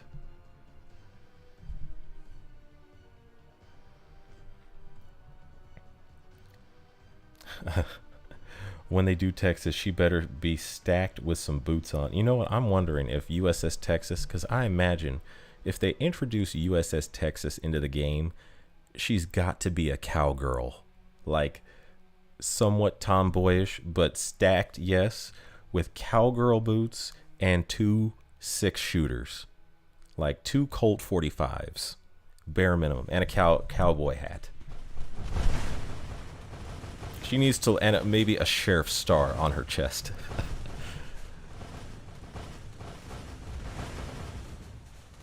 See, the submarine that sank a train. Yeah, that one. Or another one is oh man, so did you guys know there was a German submarine that actually went all the way in World War II, went all the way to the Pacific and started helping the Japanese sink USS shipping.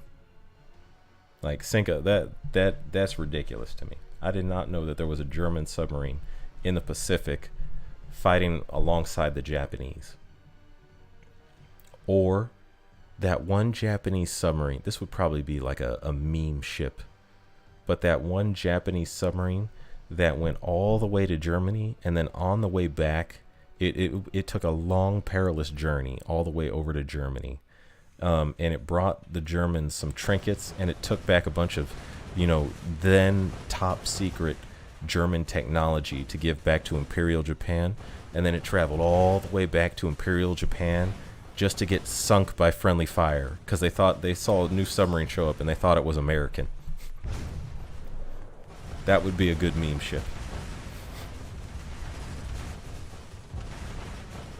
Subs are nice, but it's gonna be hard to overthrow the wolf packs. Archerfish came pretty close. Like I did not get Archerfish. That's another ship I regret not getting. UVH and Archerfish are 2 submarines two ships I did not get that I really want.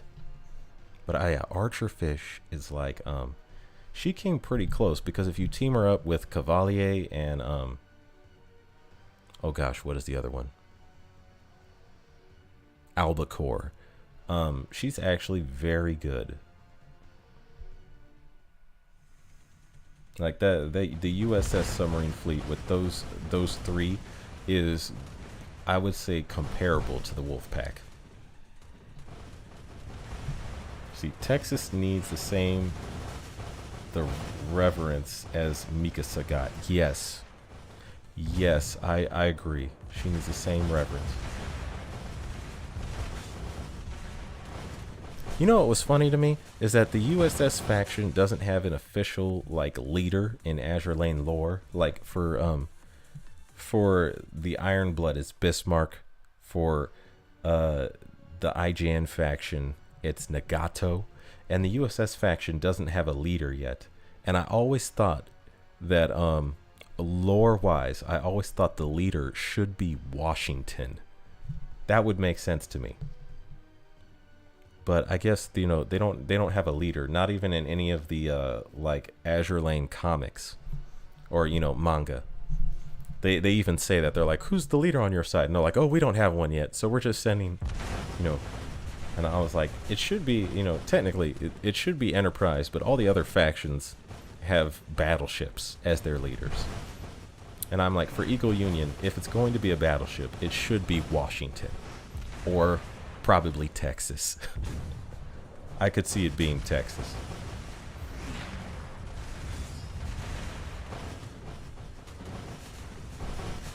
But I was also okay. This thing also annoyed me when I first started playing Azur Lane. I was annoyed that they gave the faction buffing skill to Prince of Wales. Like, now we got New Jersey, and New Jersey is the faction buffer of the Eagle Union. But before we had New Jersey, the Eagle Union faction buffer was Prince of Wales. And I was like, why not Washington? Or North Carolina? It should be, I was like, it should have been Washington or North Carolina. Like, if you look at the stuff they did during the war, those two absolutely would be deserving of the USS faction leader buff, and being the faction leader of their respective, Eagle Union. William D. Porter.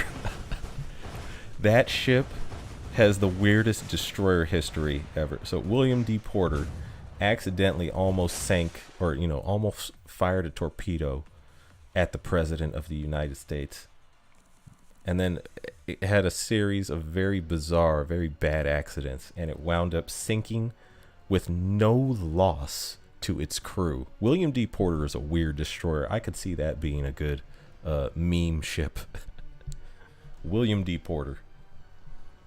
It would be nice if Texas fired the Colt during firing, as I have only seen Laffy Retrofit do it.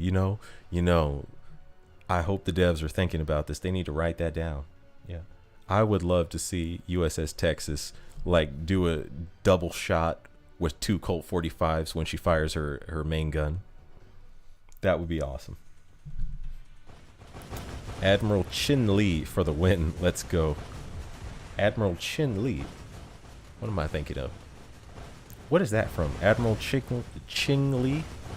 Huh.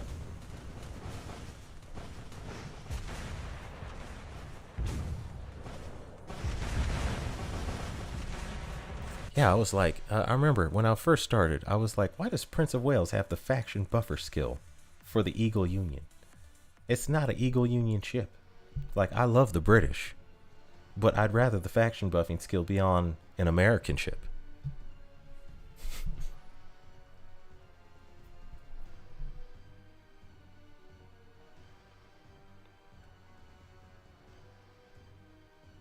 Guadalcanal? Okay, I need to read up on this. My mind is blanking right now. I need to read up on this. Admiral Ching Lee.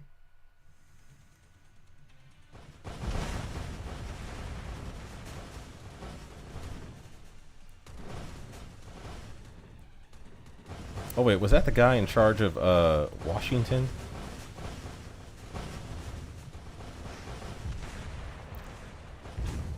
Yeah, so I remember Washington's commander during the battle of USS Washington. Okay, yeah. Stand aside, I am coming through. Damn the torpedoes, full speed ahead.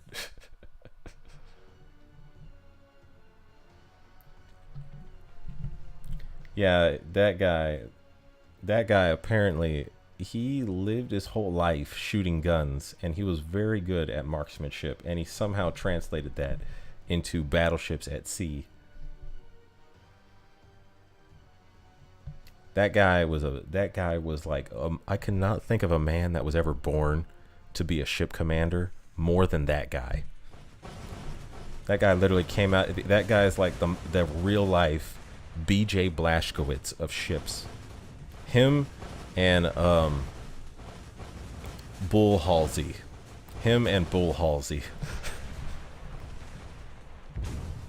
Literally came out of the womb and were like, okay, give me a ship. I'm only a toddler, but I know exactly what I'm on this planet to do. Just walking out of the hospital. That looks like a rowboat. I'm going to start with that. I'll be right back.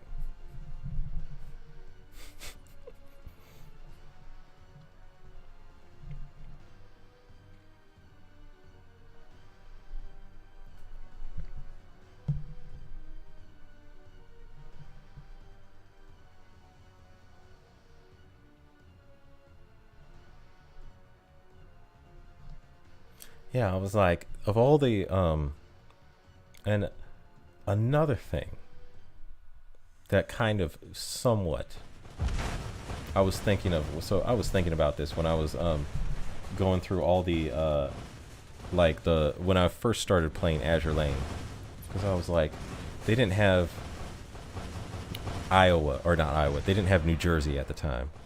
See, he was on those machines in front of the Walmart. I was like, they didn't have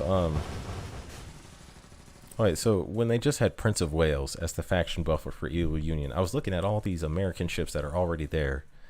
I was like, all these other ones would have been nicer. Like any of the big 7, like Virginia, or I know Arizona got sunk, but she would have been a cool faction buffer. Why Prince of Wales? See, they can also do a PT boats that work like Royal Fortune. PT boats do a lot in the island campaign and deserve, I'm guessing you say deserve, some recognition. You know, there are some PT boats that did some incredible stuff. Like on both, especially if you look at like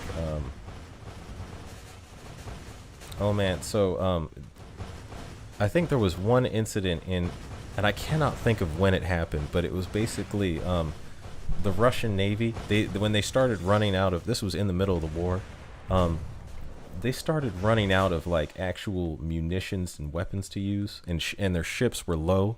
So there was a German port, and they snuck like 10 like there was a German port, and a lot of the German ships were like tearing up Russian cargo and shipping. So they were like, we don't have any ships that could get through the minefield to get in there and destroy those German ships. So it was like the Russians, I think, sent like 10 PT boats into that port in the middle of the night and just started blasting the German ships.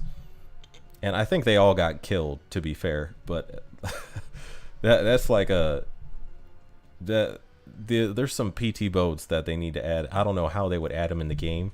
Maybe they could add like maybe they would be like subs. Like instead of a submarine, you get a PT boat, and the PT boat just shows up and lobs a bunch of torpedoes in a short period of time and then leaves.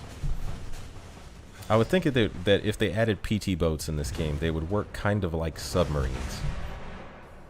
And maybe they wouldn't be able to submerge, and they would be shorter on station. So they show up and just really fast shoot a crap ton of torpedoes and then leave. Like, to me, that seems like the best mechanic for a PT boat.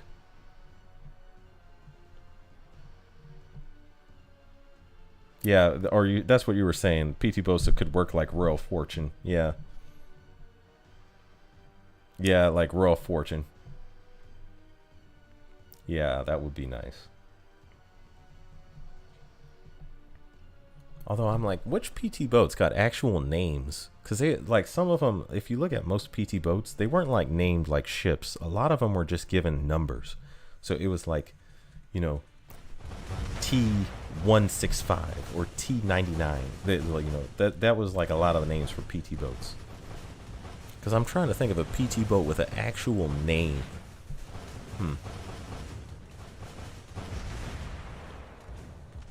Nothing is coming to mind.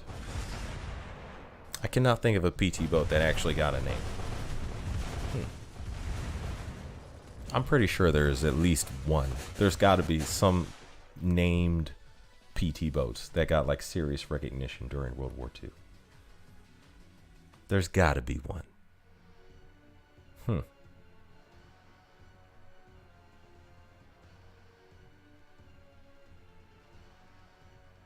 Dang, I need to look that up. That's a good topic to look up.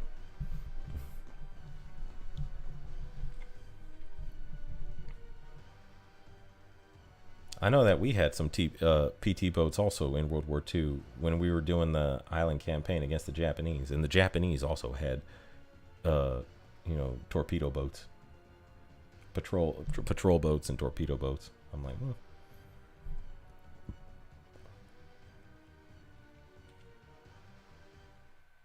Oh, another meme ship I want in the game, Kamchatka. If you've seen Drachinophil's videos on the Kamchatka, the Russian ship that probably had the most miserable existence of almost any naval ship in modern history. Kamchatka should be on that list. See, I have an anime for you to watch. Murai Tuits. Hang on a sec, I'm gonna write that down somewhere. Because I'm out of animes to watch recently. I've been looking for a new anime to watch. Oh wait, I can actually just pull that up. Oh, my Metos.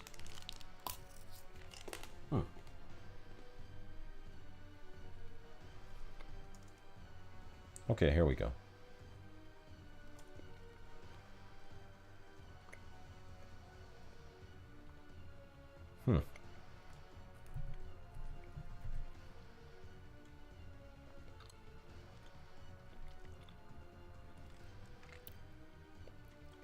Morai tights. Okay. Kamchatka would be nice.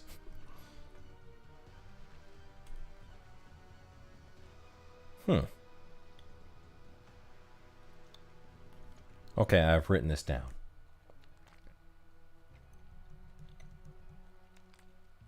Wait, what's going on here? Okay. Morai tights. I'll take a look at that. Yeah, Kamchatka, I imagine, was probably...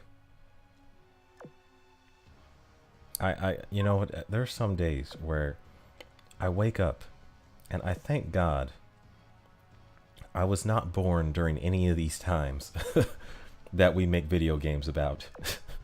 I could not imagine having to be like, because you know what's funny? You look at like modern day, and the only reason, like everything we take for granted in life, our lives are actually, if you look at almost all throughout history, our lives are actually very good. They're very, very good. No matter what problems we got, because at least, you know, unless you are born in Africa, that is the one exception. I will say, if you're born in Africa, you get an exception to the rule, because that's still, depending on where you are on the continent, you could be living in modern fourth world lifestyle, or you could actually be in barbarism. But I would never want to be a sailor on the Kamchatka.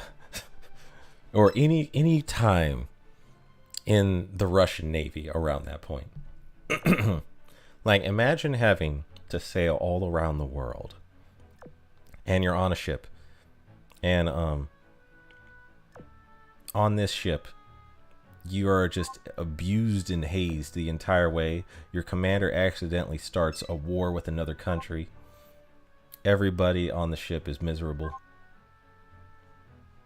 Imagine, and then on top of that, you swing around to the other end of the world just to fight the Japanese and lose. Terrible. Terrible. Miserable existence. I'm a pass. Did you see torpedo boats? Oh, Kamchatka. I was attacked. I poured open my cereal box, and 50 torpedo boats, Japanese types, all attacked me. All 50 torpedo boats attacked me. You have no idea. I opened the refrigerator, and I was attacked by 20 torpedo boats that poured out of the refrigerator. That's Kamchatka.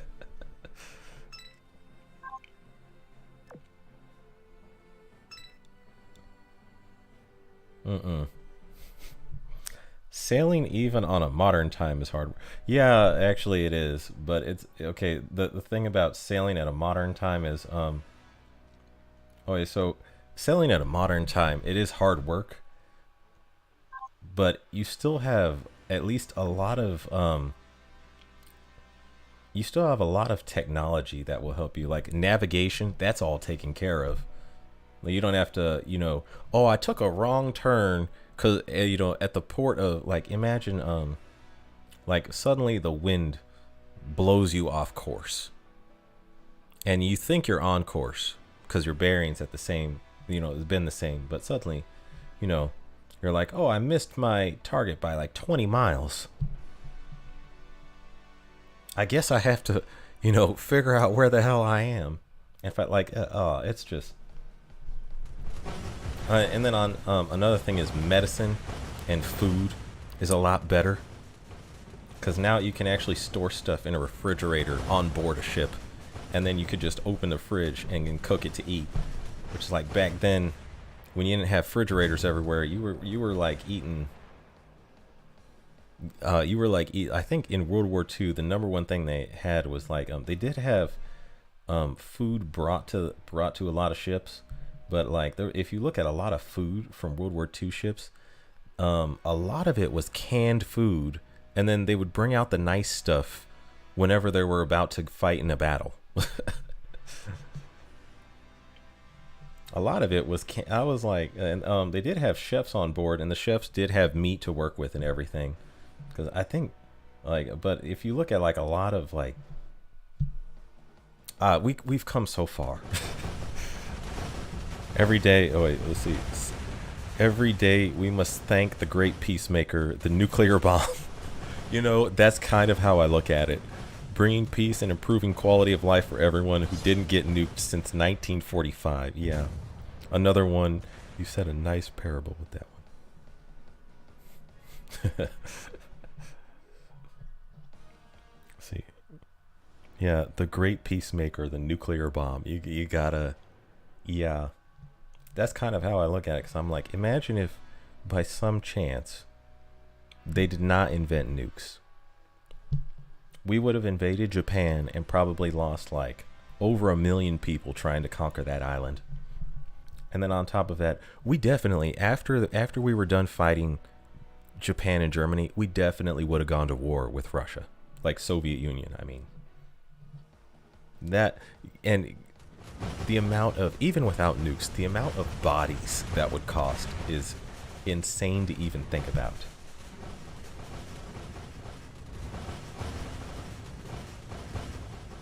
That is a lot of, like, gosh. The great peacemaker, the nuclear bomb. That's what I'm going to call nuclear bombs from now on. The great peacemakers of our time. Because ain't nobody wanted to fight a real war with nuclear bombs. At least, well, I'm going to hold off on saying that until this Ukraine-Russia war is over. I hope it doesn't go that direction. I really, really hope it doesn't go that direction. Some scary times we live in today. But I mean, when you look at a lot of history, it's almost like we're overdue for bad times. You know, like, does anyone ever get that feeling? Like, things have been so peaceful, so calm for the longest time. Your take on frontline food is funny. Man, have you ever, like, have you eaten an MRE? I was a cook in Afghanistan. Man, you were a cook in Afghanistan. Oh my goodness. Dang. Dang, I can't imagine what that must have been like. That's pretty cool though. Yeah. Oh man, I've had I remember one time I was eating an MRE and I had the worst case of diarrhea afterwards. I was like, oh my god, what did they put in this?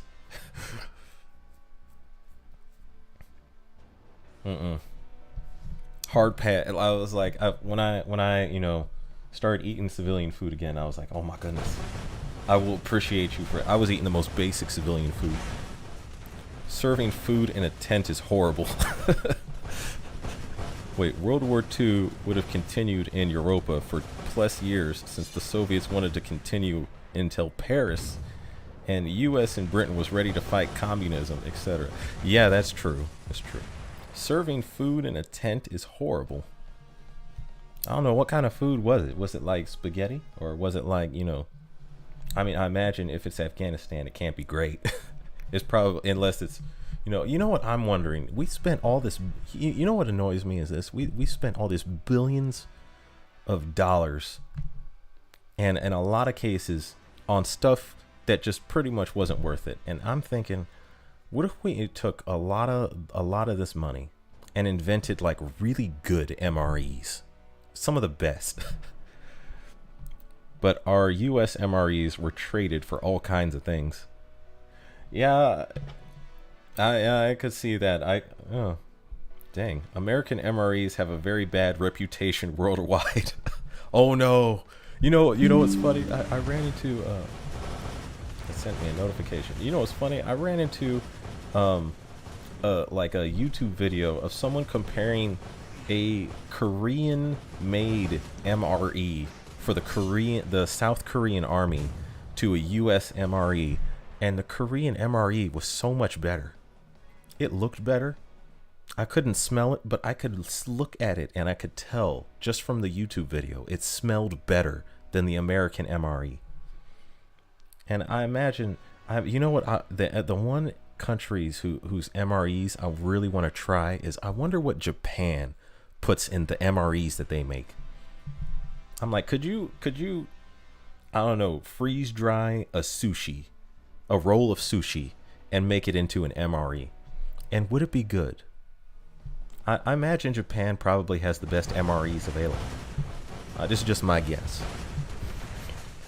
The Japanese Defense Force. I need to just go to Japan one day and be like, hey, could I try your MREs? I need to take one back to America because it's probably better and they need some advice. See, there's chicken and movie night. Lots of waste. Yeah, lots of waste, lots of money wasted. But like, I guarantee you, if you were to invest serious money, and you know what annoys me is in the Navy, in the U.S. Navy, the clearest absolute waste of money that does not need to be spent is on changing all these uniforms. Like there's so many uniforms when you only really need like 4. And we have so many of these uniforms, and then they keep changing all the camouflage and then all these other things of the uniforms, and I'm like, this is so much. If you took all that money spent on these uniforms, I'm pretty sure you could make a better MRE. You really could make a better MRE. World War II Japan MRE or later. Oh, I mean today's MREs, not a World War II Japan MRE. But like, if you went over to the Japanese Self-Defense Force today and asked for a Japanese Army MRE, I wonder what's in it. I'm curious. I bet it's better than most places in the world. But I also love Japanese food. I wonder if the Italian Army, because I also love Italian food, and I know the Italians take their food very seriously. I wonder if the Italian Army also has a good MRE. It probably has some wine in their MRE. Like, you just bust open, there's a nice little, pasta and a packet of wine. I could see an Italian MRE being that. Or a nice piece of garlic bread. I'm craving garlic bread now.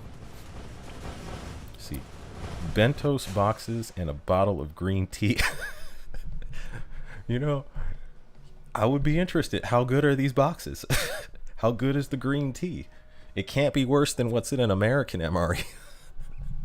Can't be. Let me put it to this way: with American MREs, the bar is low. It's very low. It's not. Competition will not be that hard. I saw a video on World War II Navy ice cream here on YouTube the other day. It was banana flavored. Oh, I saw that video too. I didn't click on it, but it was like ice cream on the high seas in the U.S. Navy. I need to look at that. U.S. MRE quality isn't so much a money problem as it is the overall approach to food regulation and law in general. That is a good point. The root cause of the problem is a lot deeper than the military acquisition office. That's a good point. Yeah, maybe you just need to change the law for a better MRE. See, I bet the Japanese doesn't have beef stew and cheese stick in it. Oh man, beef stew and a cheese stick. Oh man, I imagine if someone from the Japanese army came and opened an MRE in the U.S., they'd be horrified. They would just be like, I can't eat this. They'd throw it out. They'd be like, I'll starve. I can go 3 days without food. What do I got to accomplish in 3 days? See, 7-Eleven bentos are top tier food. Okay. Yeah, I'm like thinking to myself, because I was thinking my two favorite, the two countries I have not visited yet, but really want to visit are Japan and Italy, just for the food. I want to visit them just for food. I know they have all the nice stuff to look at, but I want to eat everything. And I also imagine, okay, for some reason, whenever I see equipment that's built by a country, some of the best stuff comes from Switzerland. So I'm like, and I know the Swiss Army has a very long tradition of existing for a while, and I imagine they build their own MREs. And I'm wondering what is in a Swiss MRE. This talk is making me hungry. Sorry to disappoint, but JDF MRE is basically a copy of the US. Oh no. That's terrible. That's atrocious. That's terrible, man. Bright Eyes 7, that's terrible. I bet they're like, I bet they eat that MRE and they're like, oh my god. Bring back the Emperor. Oh man. Italy has great stuff, but none of the ingredients are particularly exotic. You can make it all at home easily. Well, you know what? That sounds better than what's in the MRE that I ate. That sounds, if you can make it at home, that sounds, dang. You know what's funny is I also saw this woman, it was a video of this, I believe she was a Polish woman, who she found a way to store food for 3 years by putting it in a glass jar, and it was meat that she had seasoned up and cooked. She put some vinegar and some other stuff in there, and then she sealed it up and like made it airtight, and she was able to keep it good for like 3 years. And I was like, damn, so wait, you can do that, but and she did it with stuff, basically stuff you could all find at a grocery store. And I was like, I mean, I know you need a glass jar that's solidly airtight, but why can't I figure out a way to put that into an MRE? Sure, I'll be eating a lot of vinegar, and I don't really like vinegar, but I imagine it won't give me the runs and make me, you know, make my stomach roll. See, do you buy the 5,000 oil thingy for Siren each month? I'm new. Oh, Big Uncle, yes I do. I buy the I did learn though that apparently there's something, and there's some stuff you can't explore if you do buy it. But if you are just looking to grind all of Operation Siren as fast as you can, I have bought it every month. The 5,000 oil thing that opens up all the zones in Operation Siren. Yeah, I buy it every month. See, with those two countries, you need to be prepared for some weird stuff. Horse, octo? You mean like octopus? You know, one time when I was in Hawaii, I did eat one octopus tentacle, and I did not like it. Like, they cooked it and everything, but it was so gummy. It would stick to my mouth, and it would stick to my teeth whenever I tried to like chew it. Like, it was almost like it would not let go of my teeth. I did not like octopus. Octopus tentacle. I have not eaten a whole octopus. I just ate the tentacle, and I was like, yeah, I'm out. Pass on the octopus. See, it's not like there's a situation where the JDF would have to use them, so I'm guessing they did not put much effort into them. Oh, that makes sense. Okay, yeah, if they've been relying on, you know, the US for self-defense, so that would make a lot of sense to me. They're like, yeah, we're never going to use these. I mean, you know, I hope they're not thinking that way now, but yeah. Actually, that would make sense. Okay. Dang. Hmm. See. Big Uncle said, thanks. I couldn't do the level 6 zones, so I didn't buy it. It was my first month. Oh, okay. Well, I would say this. If you... Okay, the way I heard it was... Whoops, I need to move. The way I heard it was if you explore all of... if you have already explored all the zones and gotten the rewards from each of these, like, exploration progress points, or was it exploration progress points? Let me show you this. So there's some stuff in here from each zone that I don't, and maybe not all zones, but I don't think you can get it if you just go to the, if you just buy the, I keep forgetting what this is called, Siren Data Logger. Yeah, this thing. So it would be best if you, when you can, start out and don't buy that thing and just clear all the zones from scratch at least once. But yeah, I've done that several times. So now I just buy the Siren Data Logger, and then I just, you know, jump into all the level 6 zones and try and scrape out as many gold parts as I can. Because I am here for the gold.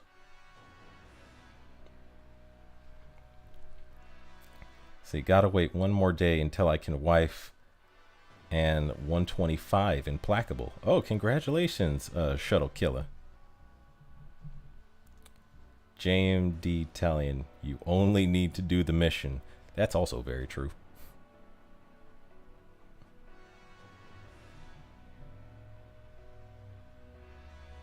See, yeah, I'm only 92 over 360. Oh, so you're pretty new. Yeah. I mean, that's a good time to...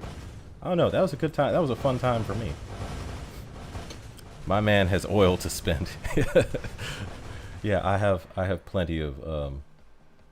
Okay, so I have plenty of oil, and now I did not actually do much this event, but now I look at the rewards and I do want to grind.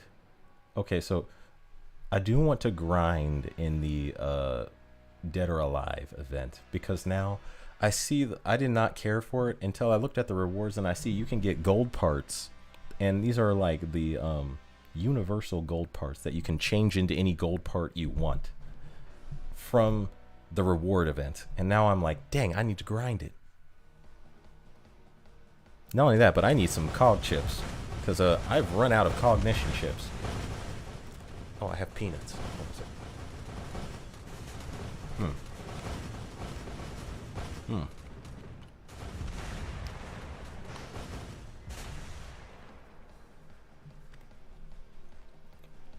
That's what I need to look into. Could I pack that? Could I do that same vinegar beefsteak meat pack and get it to last 3 years and put it in an MRE pack? That's what I need to do. Thing is, I'm thinking about food right now. My brain is sold on food.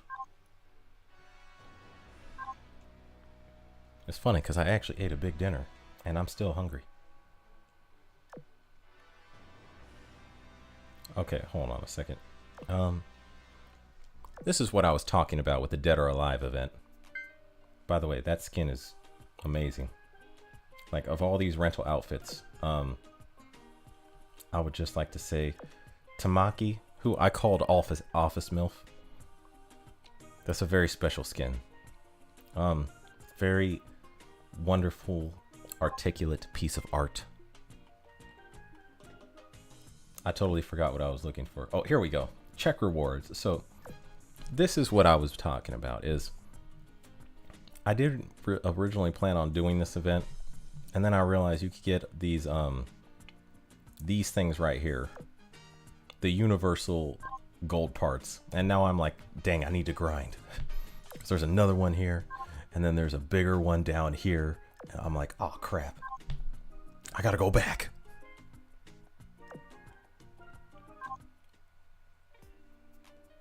Okay, I have to press it. I just had to press it. Okay. Yeah, Tamaki, I have never really been into Dead or Alive or Venus Vacation. I didn't know who these ship girls were last time, and the only one I liked was Monica, really. But then I was like, this time it's Tamaki. I was like, okay. Dead or Alive, thank you for this wonderful art that I get to enjoy. These wonderful, you know, characters, colorful, interesting characters you have introduced into my shipyard. Thank you, Dead or Alive. What missions have I not done today? I have not built ships today. Okay, I've been doing just 3 and done because I have most of these ship girls. I just don't have Luna right now.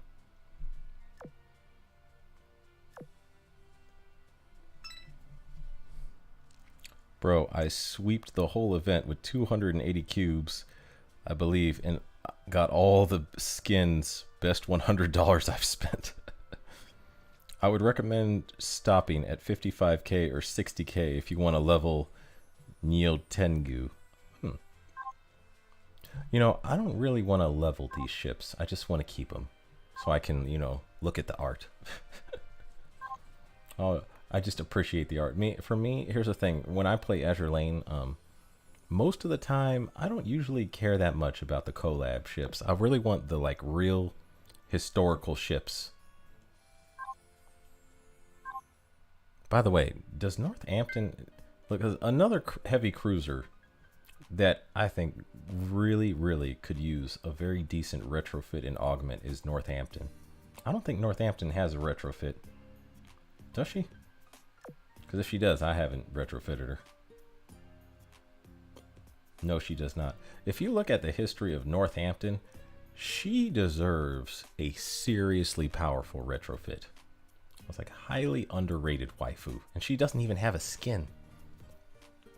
Dang. What Azur Lane has done to this poor waifu is criminal.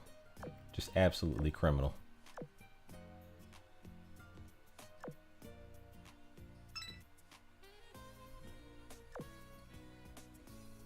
Oh gosh, who have I not leveled up that I actually plan to use later?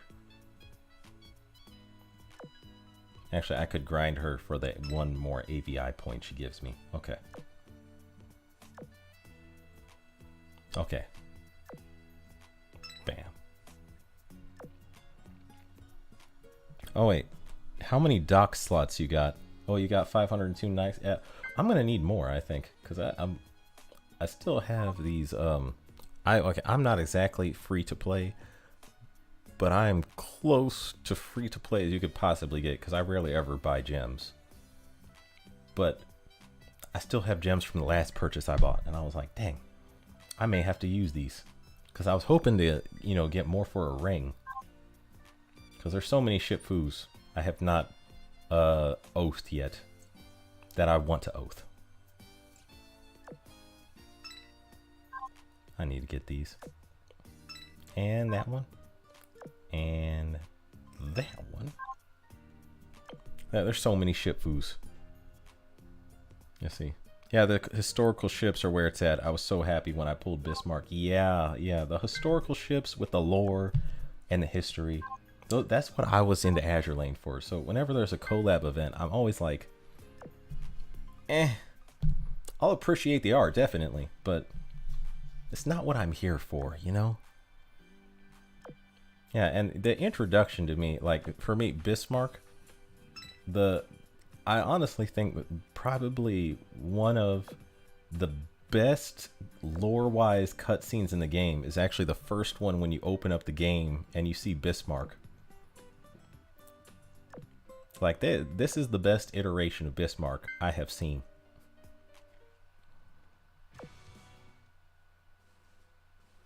I'm not going to do that now. Okay. Back to Operation Siren.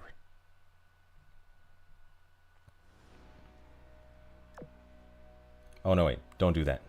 Okay. Go me, officer.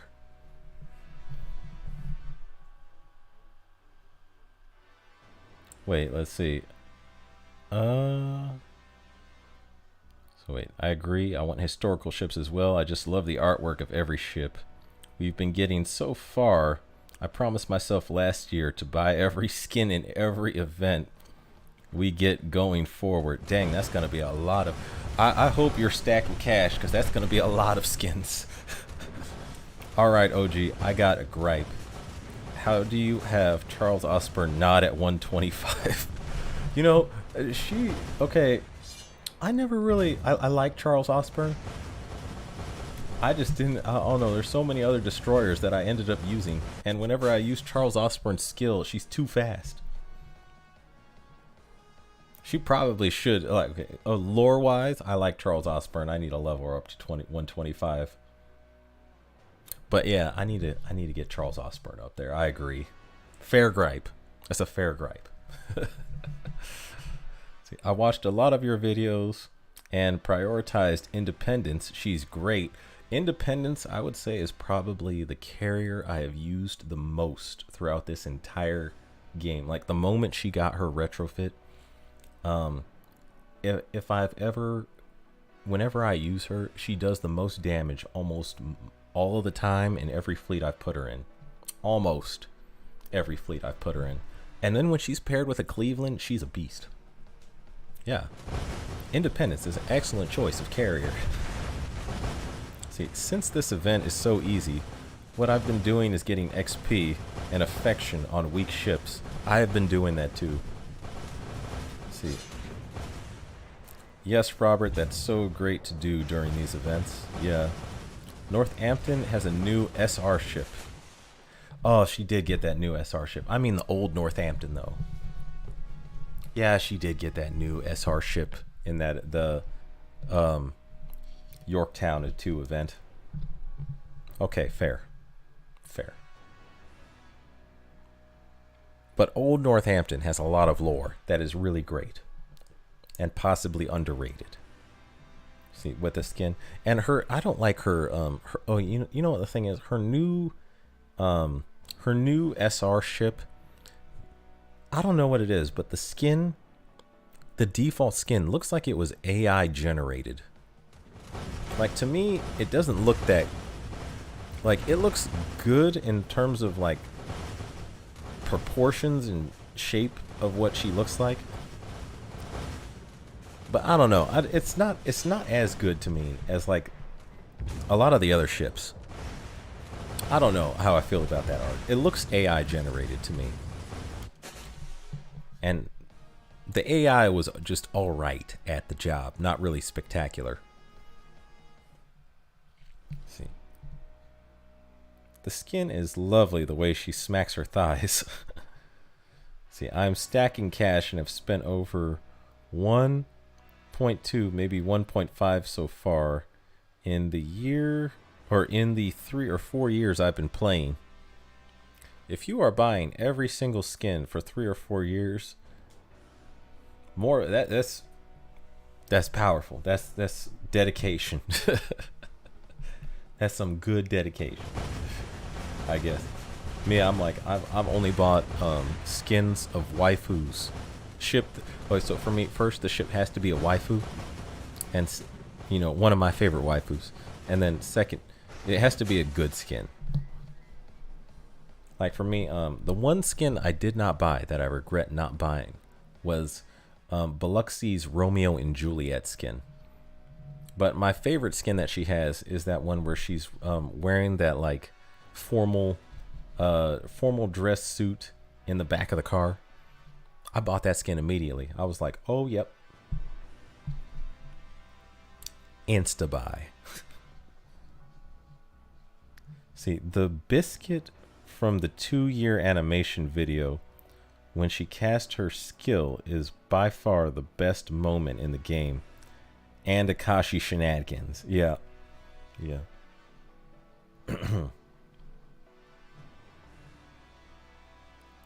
See, I almost have 200 skins so far. Started last year. Lamau. Oh man, I don't know how much that cost you, but I hope if you're stacked, That's a lot of moolah. I can't imagine. Like I don't know how much it costs, but I think someone did a calculation of that on Reddit.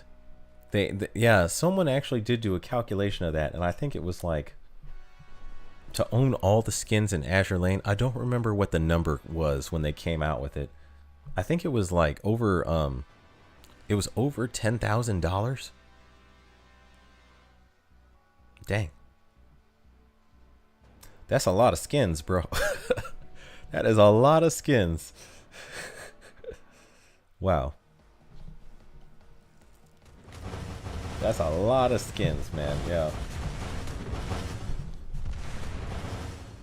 I bet you put the random secretary on there too. Like the random secretary option. You could see any skin you want, like any ship. That's a lot of skins. Yeah. See, I only spent $60 in the 4 years for slots. Dude, I think if you added up all the money I've spent on Azure Lane.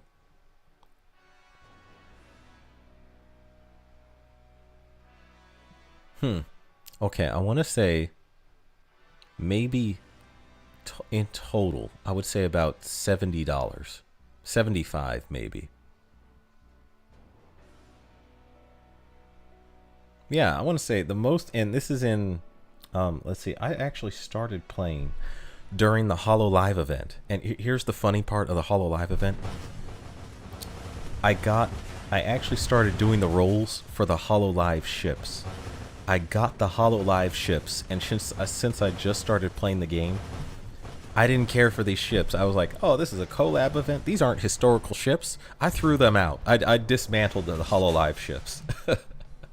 I didn't care for them, and now I'm like regretting that. I didn't even know what Hollow Live was, but I kept the gamer's mark and the team emblem, and I used those two auxiliary gears all the time. But yeah, I joined during the Hollow Live event. And I was like, Hollow Live? What's that? Pff. I want Turpits. I want North Carolina. Give me Enterprise. That I jumped on the game saying that. Someone here is just sitting there like rolling their eyes like, you were there during the Hollow Live event. Oh. You deleted you dismantled the ships. Dismissed the ships. Yes, I was like, now I look back on that and I'm like, that was dumb. But I didn't know anything. I was new to Azure Lane at the time. I didn't even know what Hollow Live was. I was like, why do they talk about these ships like they're famous?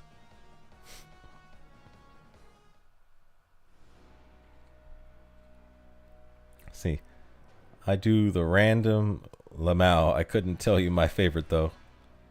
Let's see. Oh, it's almost $10 per skin. I believe roughly sane, but I saw a video of how much it was, like 30 or 20k maybe. Wow. I remember it being in the double digits of the 10,000s. And yeah, I want to say 30 or 20k sounds about right. Yeah, dang. So do you want a brand new car or do you want all the skins in Azure Lane? That's the question. That's the question you got to ask yourself if you got to spare $30,000 just, hanging around. Would you like a brand new car or every skin of every ship girl in Azure Lane? You can only have one.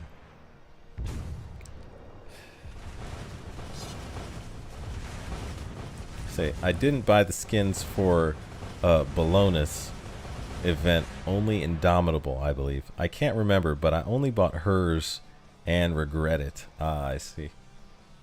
I'm guessing you mean let's see, Bologna, like the Ditto class light cruiser.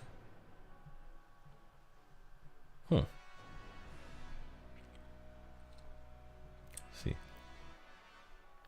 if you have Hollow Life girls on your account, you can probably sell the account for plus K thousand. Yeah, I'm sitting here like, damn. Yeah, I literally did not. I'm looking back on myself like, if I could time travel and go back to me when I just started Azur Lane, I'd be like, don't dismantle those HoloLive ship, girls. Keep them. Yeah, you could probably sell that account for a good, pretty penny. I just kept the gears, and I moved. And the event ended, and I was like, eh. Let's see. Well, I got a spare $300 a month for 72 months. See, ship skins 100% already have a car. I see. Oh, understandable. You're like, I already got a car. I'll take all the skins. Dang. Let's see. $0 so far, but dock space is gone. So it's P2W, yeah, or have to start dismantling full leveled up ships.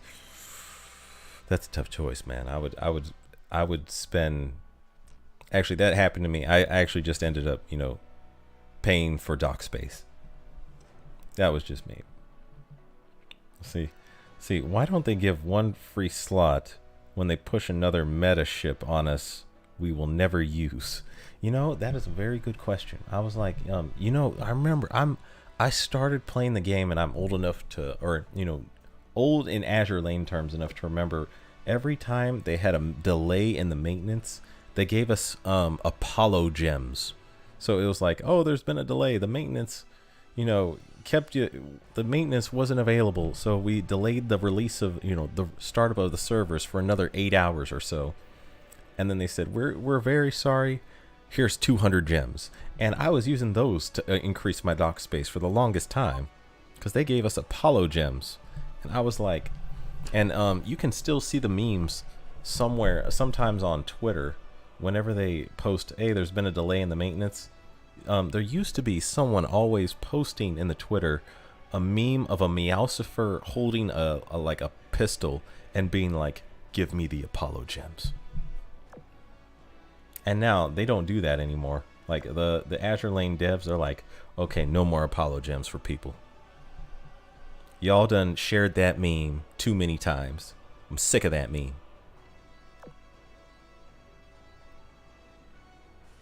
I need to post that meme. I need to find that meme and post it in my community tab. That meme was everywhere on their Twitter account whenever they had a delay, and it was like 10 different accounts sharing that one meme. I'm sure they got sick of seeing that. Azur Lane devs were just like, you know what, this is killing it. No more Apollo gems for you. Y'all getting entitled now.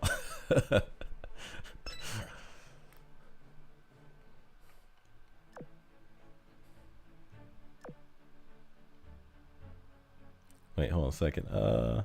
She's in your fleet, Lamau. The purple hair. Wait, which one? See, dismantle full level ships. She's in your fleet. The purple hair. Wait, which ship are you talking about that has purple hair? Okay, I need to repair all these ships, and now. Okay, I'm gonna go back to using my Royal Navy fleet because the healing prevents me from running out of. Oh no, wait. I haven't cleared these yet. How could I forget the center of the zones? The most important part. Oh, wait.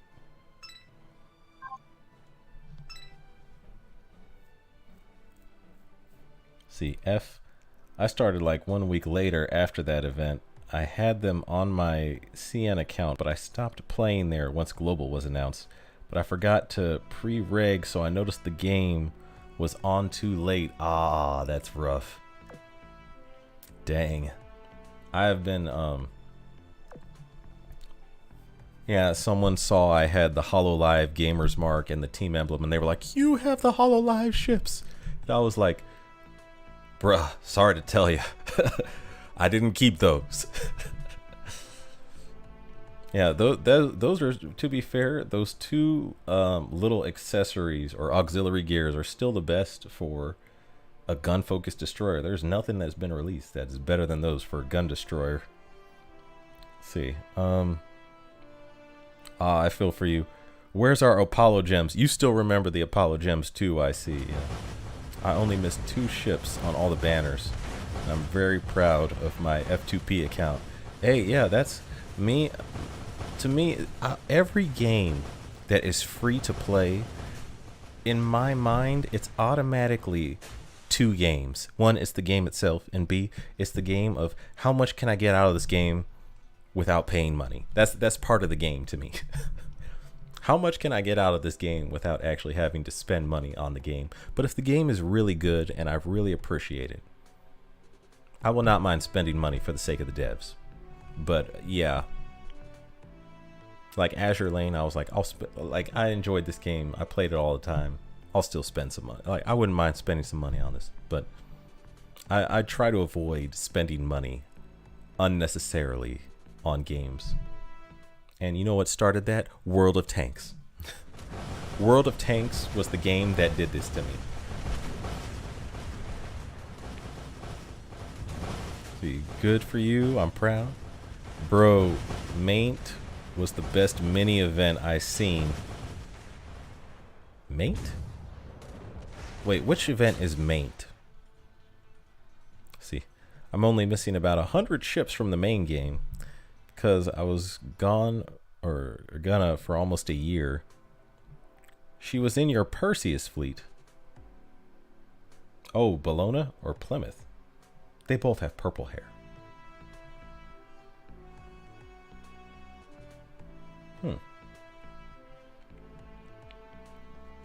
Just starting out for me, dorm slots, then docks. But I'm still out of dock space. Yeah, see, usually... Oh wait, Volfuspin, usually they gave me like, it was, okay, so a long time ago, when I was in this game, they used to give you gems whenever the maintenance lasted too long, so I did not spend money on... And you know what? That's probably what it was. I did not spend money on gems for a while because I was like, oh, I'm just going to wait for them to have a delay in maintenance. And then they're going to give me gems and I'm going to expand my dock space.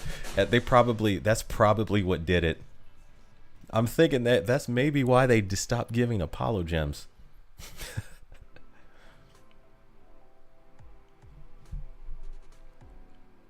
Someone got to make a GoFundMe page.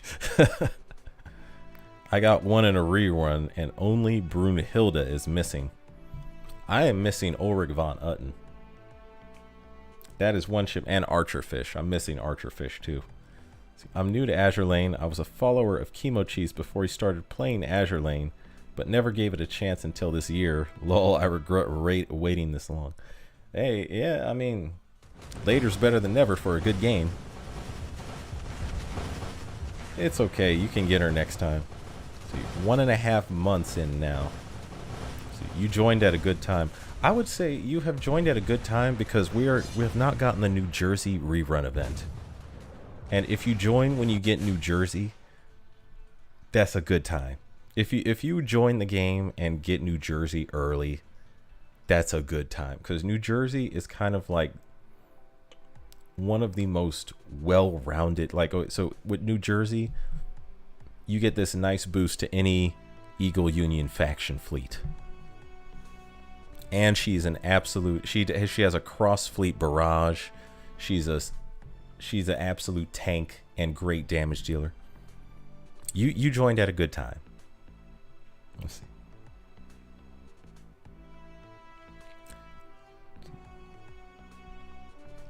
See, yeah, I was on a Magi, then they announced Little Enterprise, so now I'm main on Little Enterprise. Oh, Bologna. Yeah, that's who you're talking about. Bologna is a good ship. I just gotta say, I use Bologna all the time now. Maintenance delay event QVQ.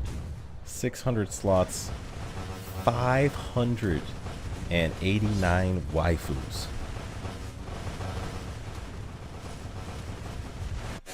The amount of waifus is staggering in Azur Lane.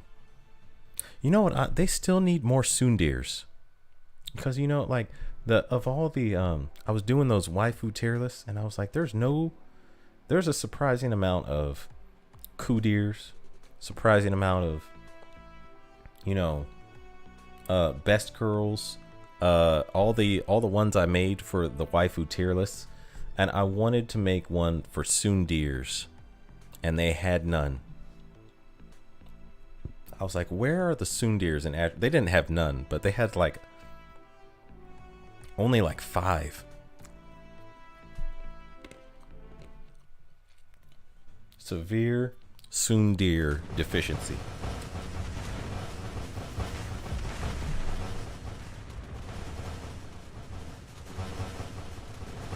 Mm-hmm.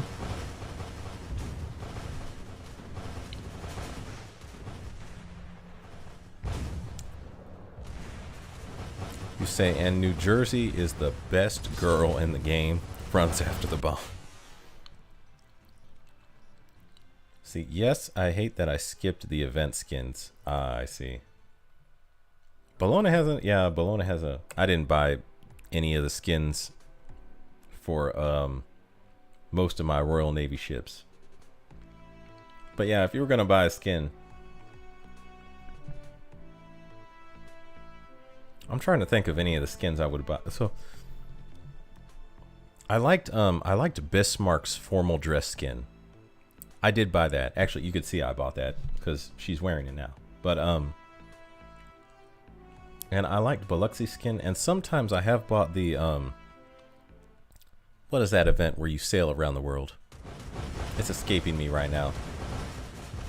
Coastal Stream event. I forget what it is, but it's basically you know what I'm talking about, where the little ship goes around the world, and then if you buy that event, you get more rewards from the event, and then you get a free skin. Not a free skin, but a skin with your purchase. Dang it. My mind, it's escaping my mind right now.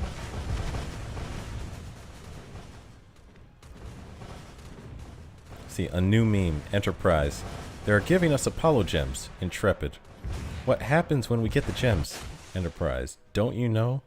That's when we ask for more gems. You know, that's true. That happened too. I'm wondering if that's what they got. I'm wondering if the devs got annoyed with that, because I do remember they gave us Apollo gems, and then there were some players that were like every single time there was a delay, even if it was the smallest delay in maintenance, like the delay was like 30 minutes. They'd be like, oh, I'm sorry, we apologize for the 30-minute delay. Apollo gem memes just covered the comments. And I'm sitting there like, I remember rolling my eyes at this, like, oh, guys, y'all are asking for too much. Stop while you're ahead. Please.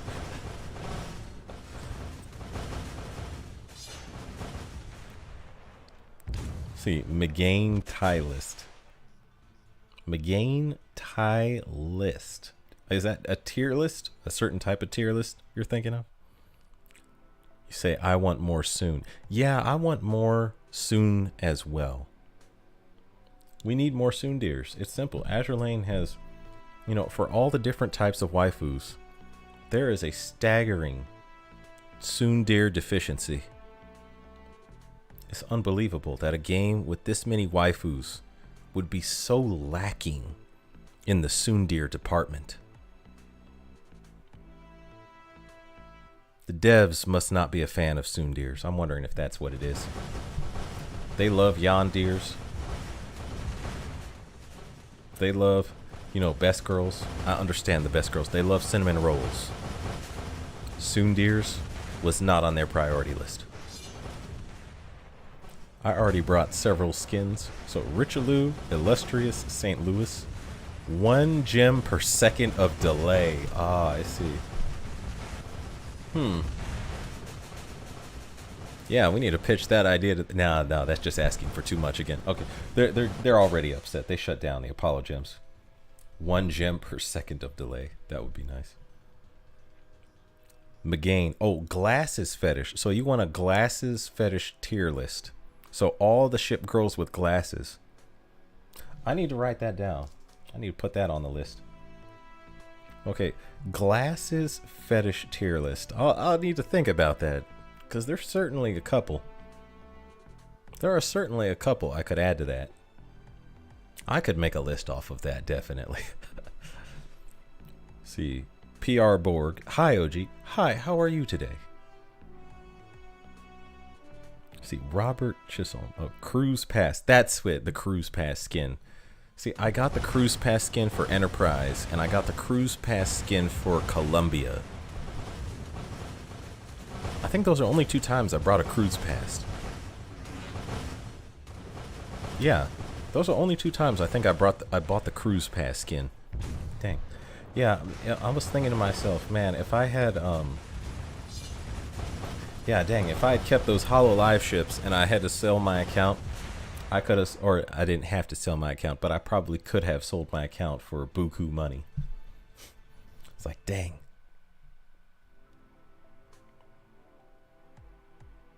Evangelion collab, that would be interesting.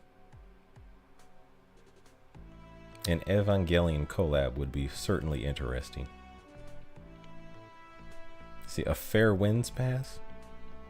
Is that the same as the Cruise Pass? See, I'd take that event. I would take an Evangelion collab event. Oh, my favorite, okay, I don't know if they made a game of it, but at least a mobile game.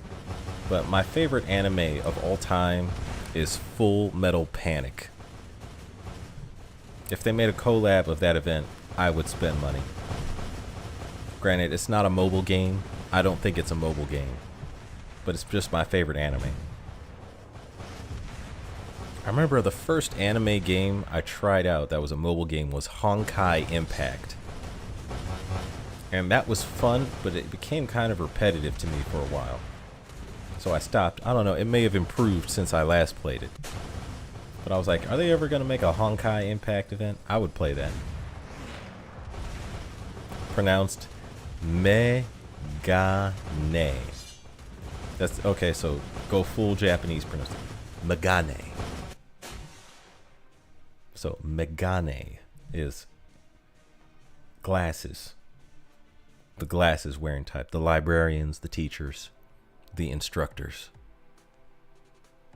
the disciplinarians. High School DxD collab, that would be OP. That would be nice, actually. High School DxD. I don't think I watched. I think I only watched 1 episode of High School DxD. I need to. I have not watched the whole thing of that.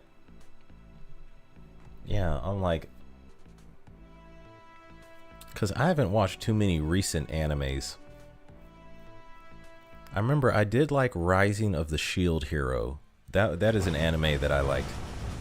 And actually, they did have an event that sort of mimicked that, where they dressed like all the original starter ships were dressed up as heroes, and it was not officially, but it felt like a Rising of the Shield Hero collab. It felt like it.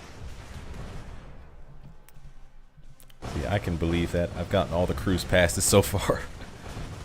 The pass is by far the best money per reward for the game and the amount of valuable items you get for the skin. That's what I would, yeah, I would agree with that. If you had to spend money, the cruise pass gives you the maximum bang for the buck. Cruise pass is if I only was to make one purchase and I wanted to be as close to free to play as possible, it would be the cruise pass.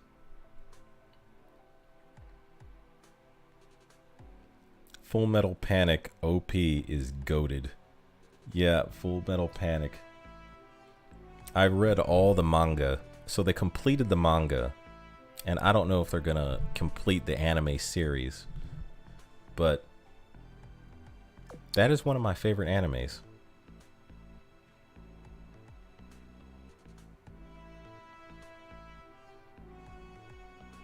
That is my favorite anime. That and Attack on Titan. Although I could not imagine an Attack on Titan collab.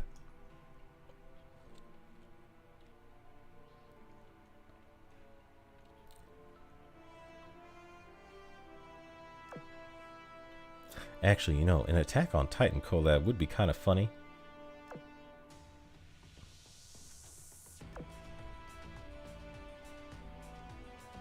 It depends on what audience they'd be trying to go for with that.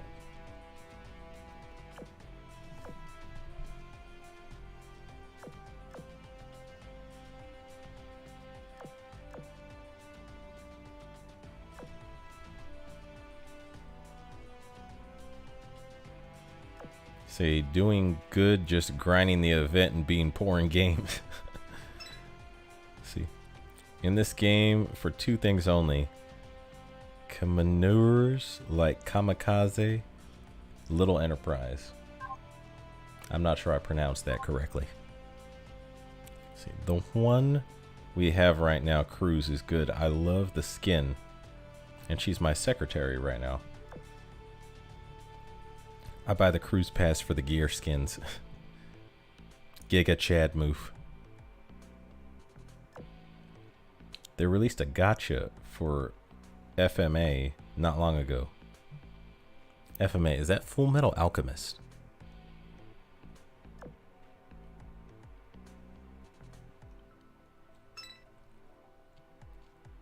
Cruise pass or the daily trade from Akashi.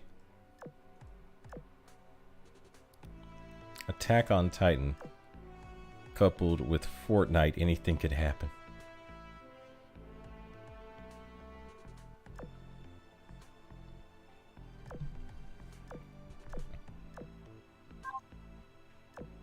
Oh, another anime I think would make a good collab would probably be oh dang it, what was that other one I was watching? It was Rising of the Shield Hero was one, and then dang, I had it for a second, now my mind's blanking.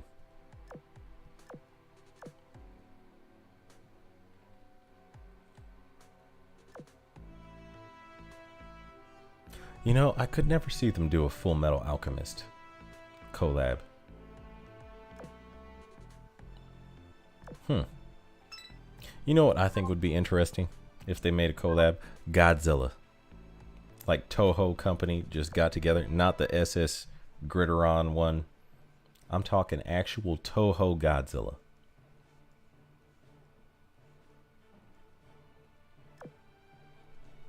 I would love to see if they could make a collab somehow with Godzilla.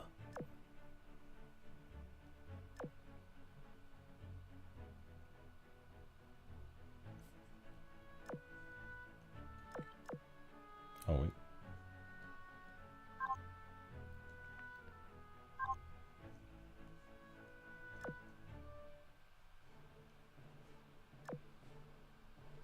Say, oh wait, hold on a second. Up.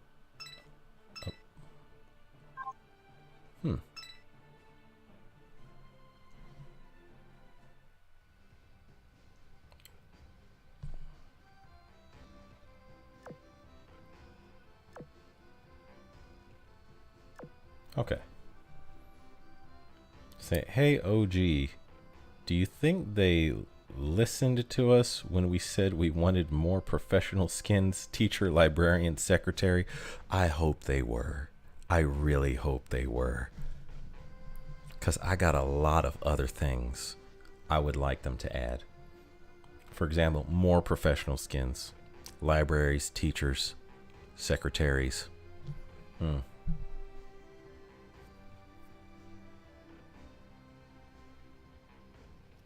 I would like gym personal trainers. You know, like the, gym instructors, personal trainers. We need some personal trainer skins, for real. Like, the closest thing I can think of is, Julio Cesario has a skin like that. And then, Marblehead's boxing skin is kind of like that. But I was like, I want some more skins like Marblehead's boxing skin. Like fit gym instructors, gym personal trainers. I would like that. I would like more of those skins. Definitely. What the Lamau? Prison School can work in a collab. You know what's funny? I just recently watched Prison School. Prison School all the way through for the first time. And that would definitely, that's right up Azure Lane's alley.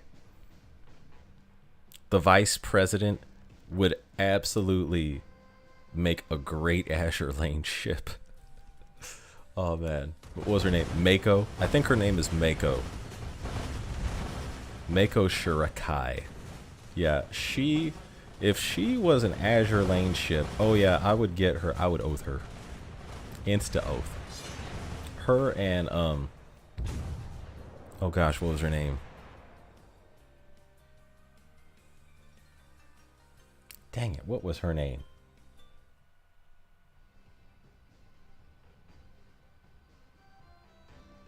The name escapes me, but the president. Prison School would make a damn good collab with Azur Lane. Oh, the anime I was thinking of was ReZero. That was it. The earlier anime, ReZero, with I could see that being a very decent collab with Azur Lane.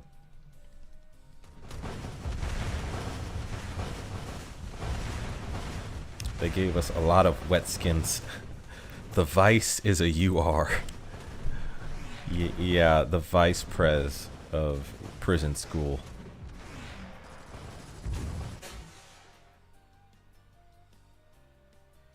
That is a that the vice president from Prison School holds a special place in the tier of UR. The tier of waifus. I could do with a little less of the physical abuse though, but still.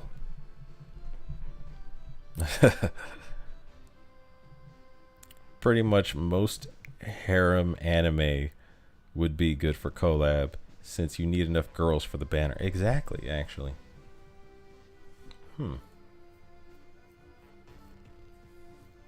Okay, does anyone remember the anime Vandred? Maybe I'm showing my age here with that one. Vandred?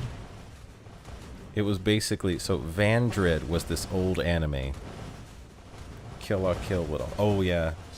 Kill la Kill, dang. Akame ga Kill, that's another one. Could you imagine Esdeath from Akame ga Kill as an Azur Lane ship? She would be a UR. Esdeath from Akame ga Kill was top tier waifu material. I was so angry at the main character because I was like, this main character is a total idiot not going for Esdeath when she's throwing herself at him. I was like, bruh. I could not watch Akame ga Kill. I was like, that main character is dumb. One of the dumbest main characters I've ever seen in an anime. Ugh.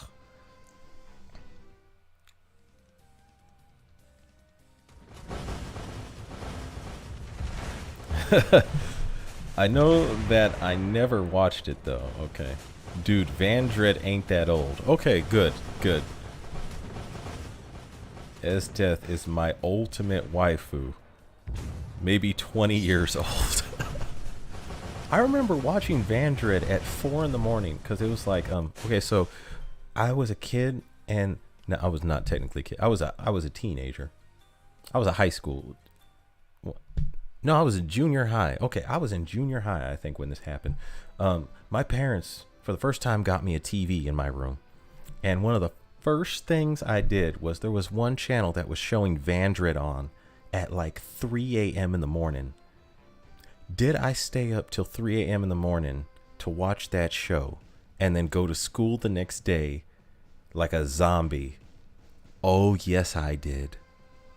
I showed up as a happiest zombie, sleep-deprived, young kid at school. Because I was like, I saw Vandred last night. Totally worth it. I liked Vandred. Man, you are old, but so am I. For some reason, Vandred to me would make a very good collab with Azur Lane if they were still, a thing. Said, I painted a portrait of her not too long ago. You mean Esdeath? Esdeath to me is one of my... Okay, so if you'll notice, if you look at Biluxy in the game, you will see I have a type, and Esdeath is very much one of my top favorite waifus. Esdeath is top UR tier waifu material to me. That's why I got mad at Akame ga Kill. I was like, this anime main character is dumb. This guy has no sense whatsoever. He needs... Just throw the whole character away. Throw the whole character away into the depths of nothingness.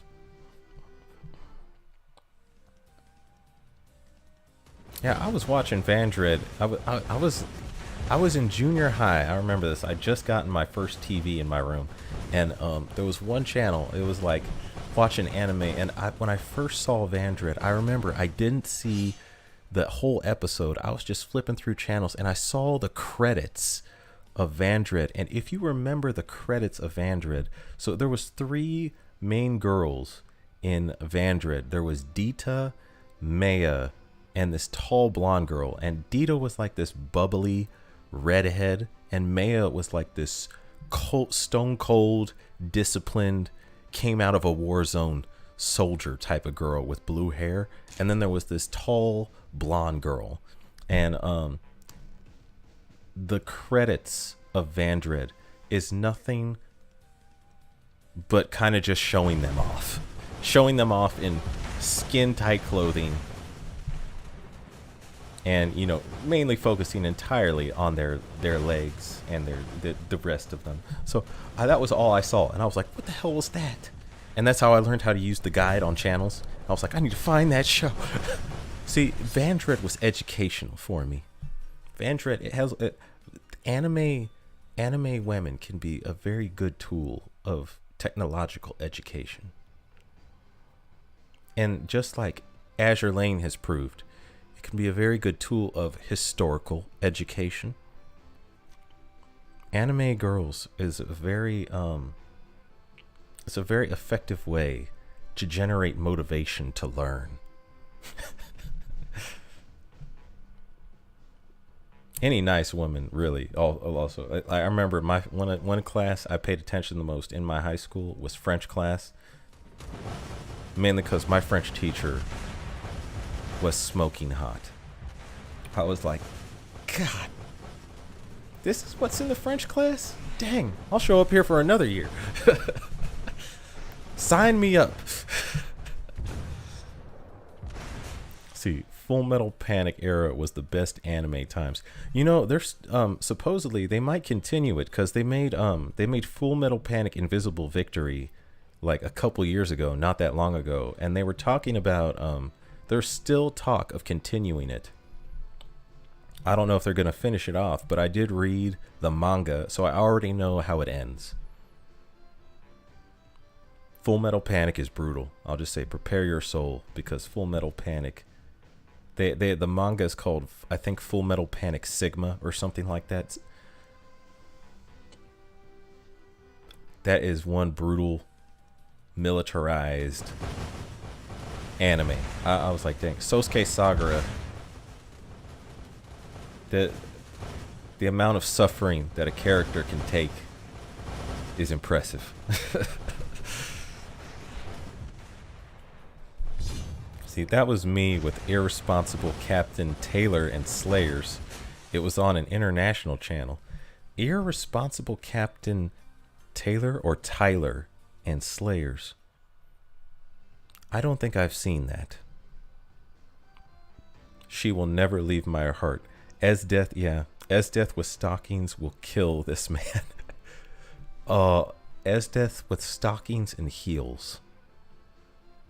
Yeah, that's what you would see is you would just see blood gushing out of my nose and me fall over. That's all that would happen.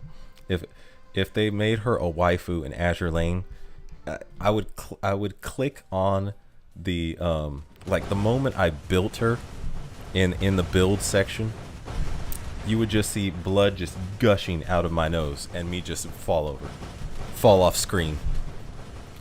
My channel would be inactive. That's the end of my channel. Thanks, guys. Thanks for showing up. This has been a fun journey. It's over for me now. You're like, she could kill me. Okay, no longer F2P. Doc Space is mine. I would have donated. Powerpuff Girls. I did watch Powerpuff Girls as a kid. I remember that cartoon. Okay, the new Powerpuff Girls cartoon is an atrocity compared to old Powerpuff Girls cartoon from the 90s. I watched Powerpuff Girls in the 90s as a kid, and that cartoon was At first, I didn't want to watch it because like I was into like the '90s X-Men and Spider-Man cartoons, and when I heard the title Powerpuff Girls, it sounded like a bunch of cheerleaders, and I was like, I don't want to watch that. I want to watch, you know, Superman in the Justice League smash a cargo ship on the face of, you know, some monster like Doomsday. But Powerpuff Girls actually has, dare I would say, just as good or almost just as good action as the Justice League cartoon. I was like, dang. That was an action-packed anime, and that or cartoon, and that cartoon actually made you think. Like there were some episodes in there where they had moral dilemmas that the Powerpuff Girls had to answer, and they were like, they actually gave you like good educational answers. Like Powerpuff Girls, 1990s Powerpuff Girls. That cartoon is a cherished memory. Captain Tyler is good. Slayers is highly recommended. Really? Slayers. Okay, I'll take a look at Slayers. I'll keep that in mind. See, anime taught me about the Zettai Ryoki zone. I regret nothing. What is Zettai Ryoki zone? I'm curious. Yeah, for me, Powerpuff Girls, I remember the first episode of Powerpuff Girls I saw was actually, I think it's called Boogie Nights. And it's the one where the Powerpuff Girls are all going to sleep. And then all the monsters that come out of the bed end up taking over the city because they evaporate when they touch light. So they took out the power station and the whole city was put into a blackout. And they were like, now we can take out and party and take over the city. And all the Powerpuff Girls were like, man, what's all this, you know, music that they're playing? Because the monsters were playing like music you would hear at the club. Like, boons, boons, boons, boons, boons, boons, boons, boons. You know, like they were playing this music so loud, everyone in Townsville could hear this music. So the Powerpuff Girls wake up and they're like, I can't get any sleep. Something funky's going on in Townsville. And then they all fly out and start, you know, whooping monster ass. That cartoon was a gold memory from my childhood. Whoops, I forgot. I need to keep moving. Okay, hold on a second.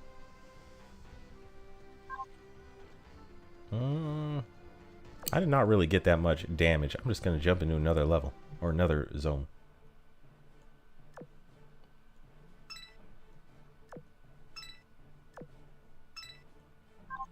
Onward. See, oh wait, back in the day, I had that graphic novel of the death of Superman. I don't know where it is now. That was, you know, I remember it was in the news that Superman got killed by Doomsday. Like, people were appalled at this. It was like a shock. Because everyone was like, Superman got killed in the comic book? What?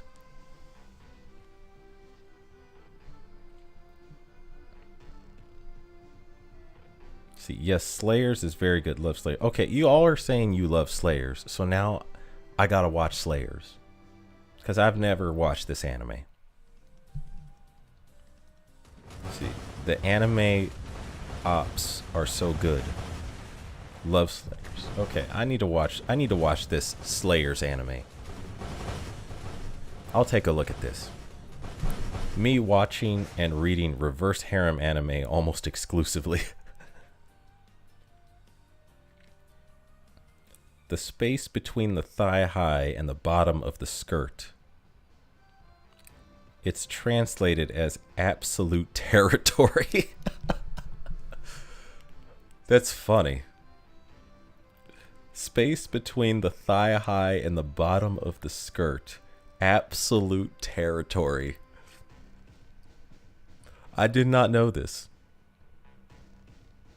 You learn something new every day. I feel better educated now. Absolute territory. And how did you pronounce that? Dang.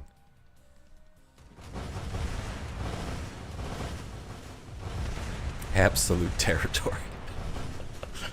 Oh, I'm gonna remember that. That is that I you know, absolute territory. I like it. I like it.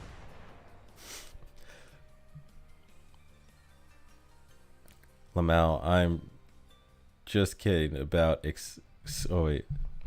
See, I'm just kidding AB exclusively, but I do read and watch a lot of anime. I have the Crunchyroll Premium, and goddamn, I be watching so much in my free time on my phone. You know, for me, okay, I used to watch a lot of anime, but lately it's sort of like, I don't know what it is, but to me, it seems like for a while, I stopped watching anime because it seemed like they had a formula. And once I'd figured out the formula for most anime, I got annoyed with it. But now there's a lot of new animes that are breaking this trend, and I like that very much. Like one that broke the trend is Demon Slayer, not Demon Slayer, although I do like Demon Slayer. What am I thinking of? Goblin Slayer. That was the other one.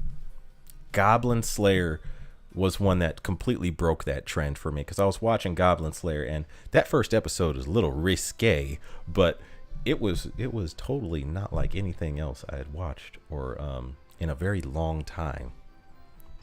By risque, I mean, you know, actually, if you've seen the first episode of Goblin Slayer, you know exactly what I'm talking about. That episode was not for children. They made it very clear that this is an anime for an adult audience in a very brutal way.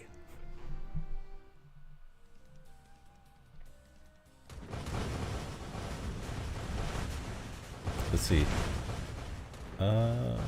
You say Ken Ashcourt made a song about it too, so you know it's real. Yes, Goblin Slayer. Japan is losing control over the anime. China and Korea are coming up big. You know, I also saw that. It seems like so China and Korea in particular, and I think Netflix to an extent also saw this, like because they see there's big money in anime. There's big money in anime, and for the longest time the Japanese had a monopoly on it. And what they've started doing is they'll basically they were like, why don't we just try making our own anime? And at first the anime they produced for like 5 years was total crap.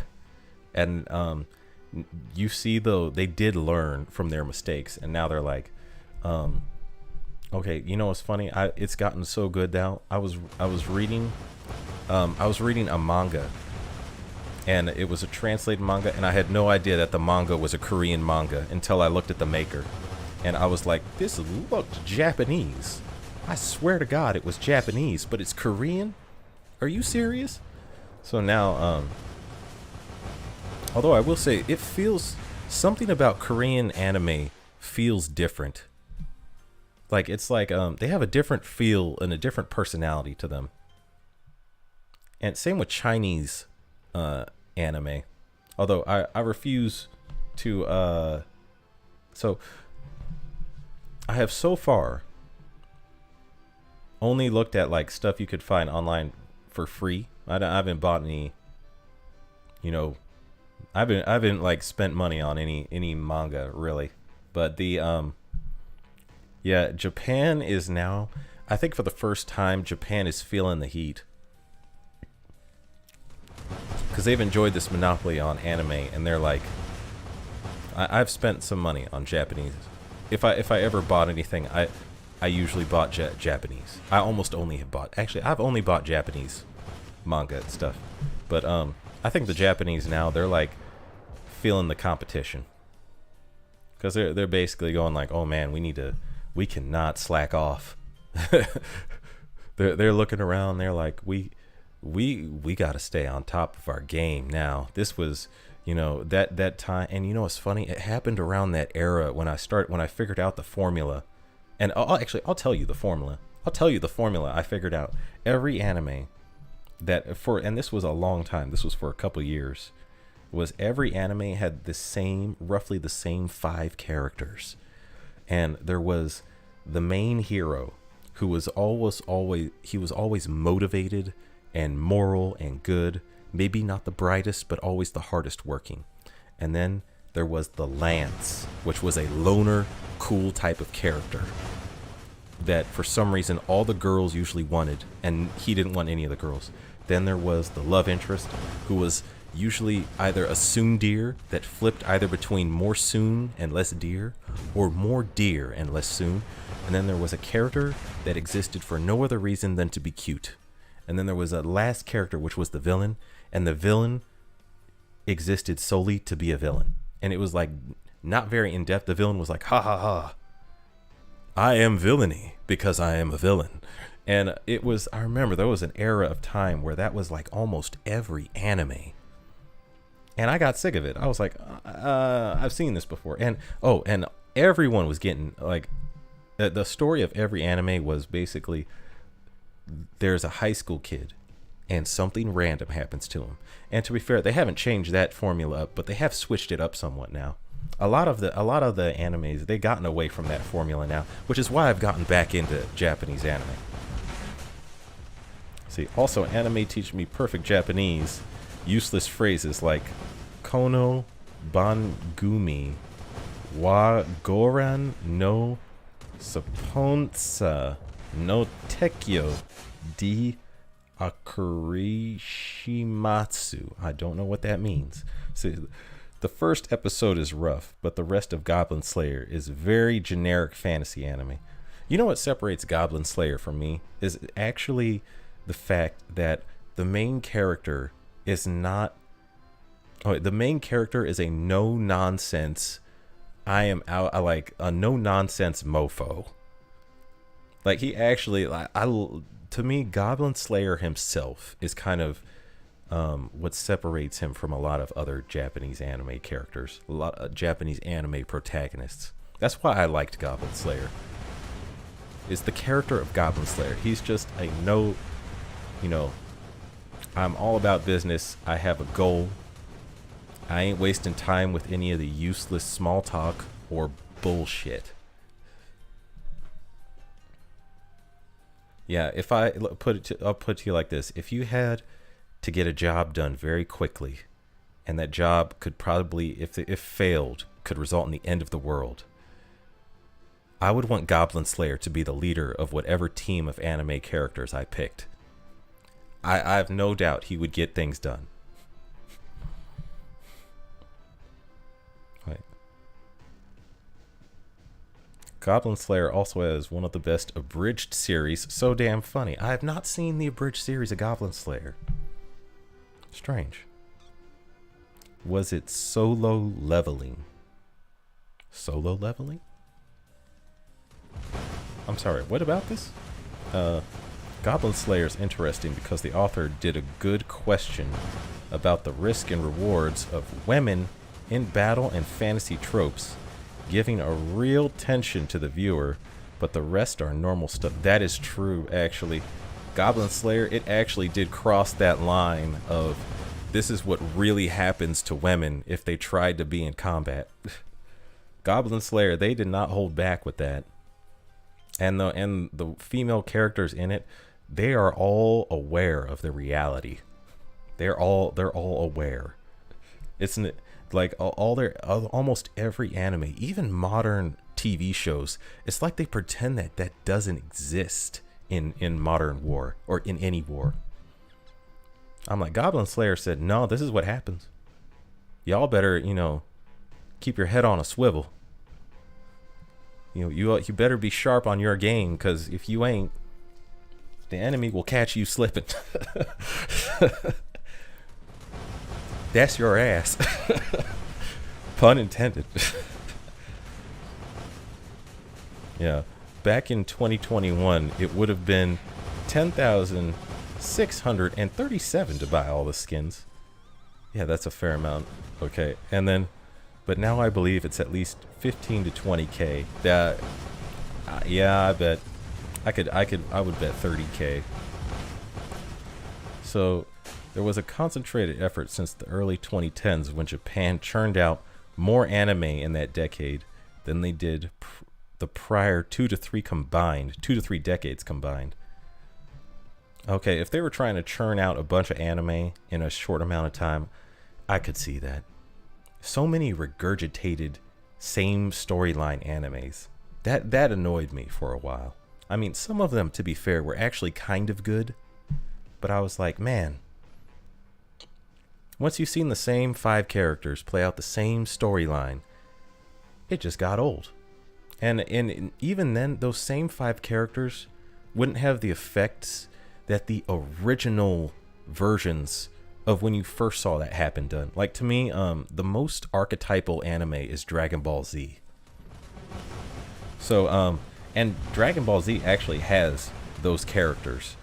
It's just, it was the first time anyone was doing it, and they did it well. Let's see. So there was a concerted effort since the early... Oh, wait. I'll say I read that already. 2 to 3 decades. You don't remember the sponsor space in the TV series? All 90s TV anime have them, and they say that. The sponsor space in the TV series? Which... Yeah, I guess I don't remember that. Which one was that? Or what was that? See. Have you all seen the abridged version of Goblin Slayer? In that version, Goblin Slayer is an absolute psycho. You know what's funny? To me, Goblin Slayer in the actual series, after what he went through, it would not surprise me if that would make him a psycho. But how psychotic are we talking here? He is violent, but I mean, he's not like, you know, Looney Bin lost his insane mind, Joker style psycho.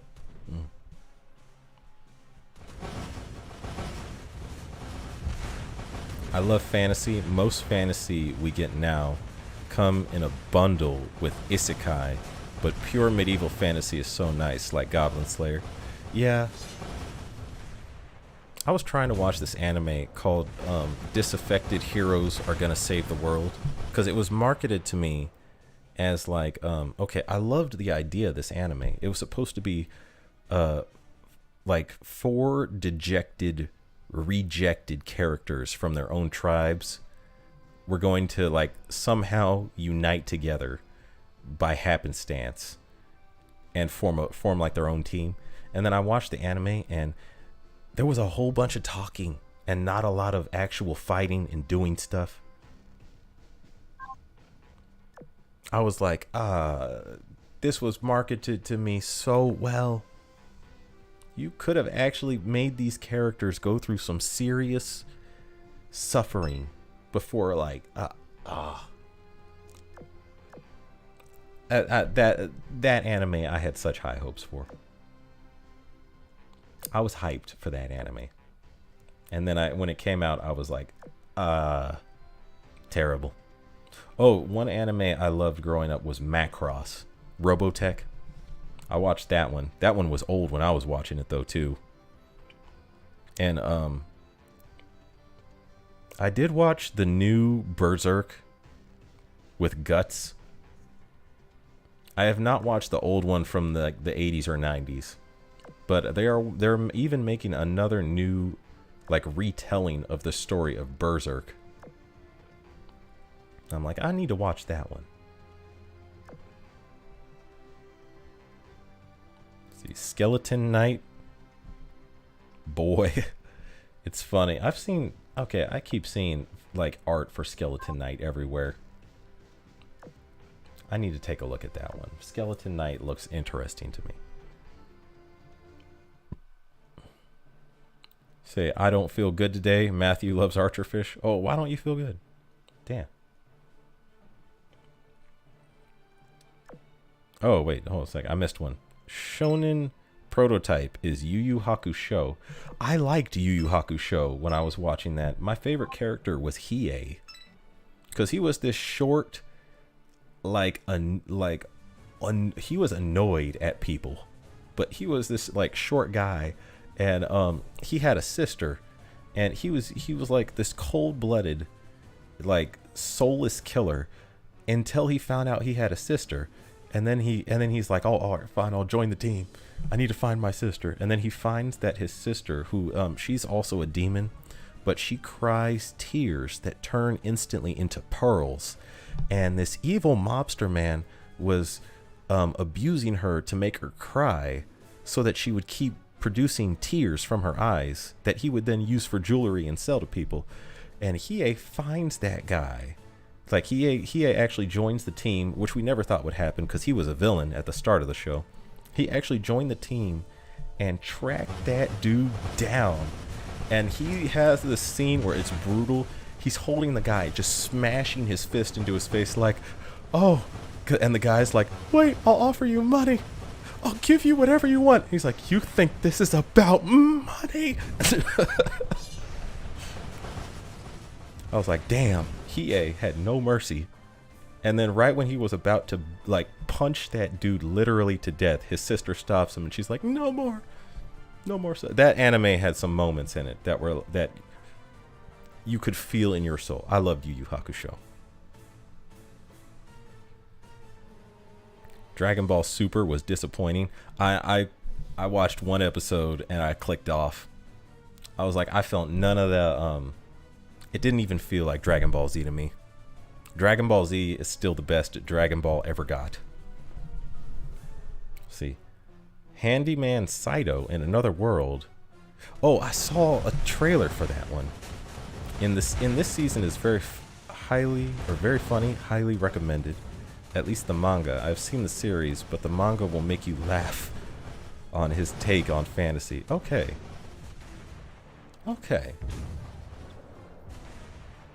OG, have you given Berserk a chance? You know, I did watch that new one that was like somewhat 3D, somewhat animated. I liked Guts. Guts is a cool protagonist. Yeah, and I did like that show. I have not watched, I know they're doing a retelling of the original Berserk anime, because I did not watch the original one, the old one. But I've been meaning to watch the new retelling version. If not, that should be on top of your list. I'll put it up there. Yeah. See, Mage Girl being a gambler. We got representation for gacha games in that anime. What, Mage Girl being a gambler? I'll take a look at that. Mage Girl being a gambler. I haven't heard of that one. Slayers and Muratai. I need to find that. I wrote it down somewhere in my computer.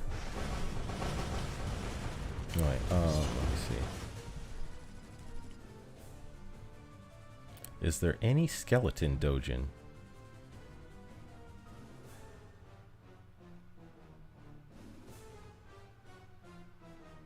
I probably have seen some. Albedo has entered the chat. QVQ. Let's see. Hiei is the original archetype of characters like Sasuke. Yeah, so I call them the Lance. And yeah, Hiei was the original one. I think Vegeta was also the original character like a Lance. You know what the difference is Vegeta actually got a wife and started making some babies. For some reason, most Lance characters, I don't know why, but they always act like, oh wait, this is the thing that annoys me about Sasuke from Naruto. He acts like he has no sex drive whatsoever. Like when I was like, I'm just saying, no teen in real life acts like Sasuke. Especially not a red-blooded, you know, testosterone-driven teen boy. You know, no, fuck.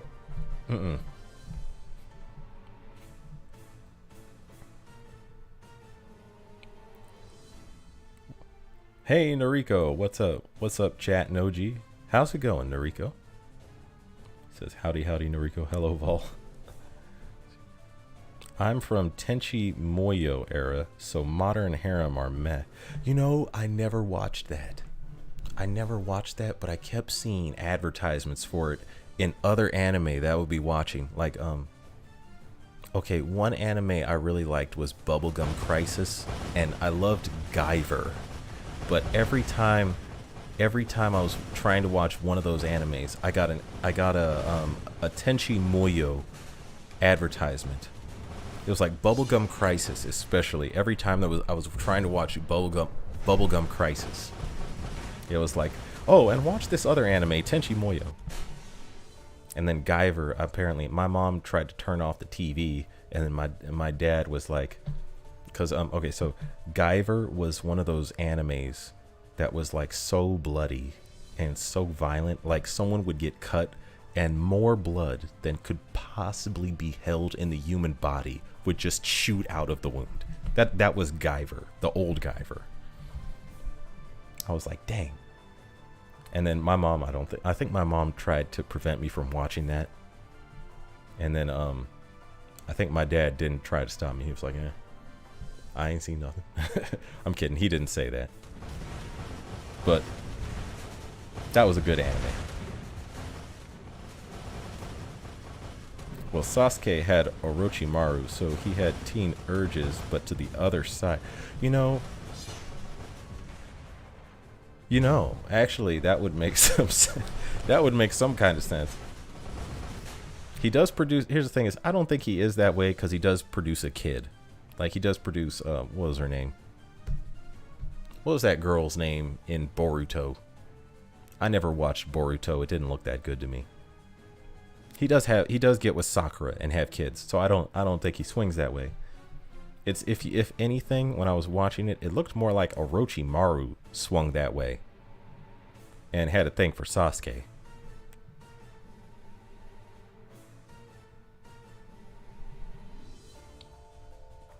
I was like, to me, the old-time winner of Naruto was Naruto getting Hinata. Hinata is a top-tier waifu. Ultra tier UR waifu is Hinata.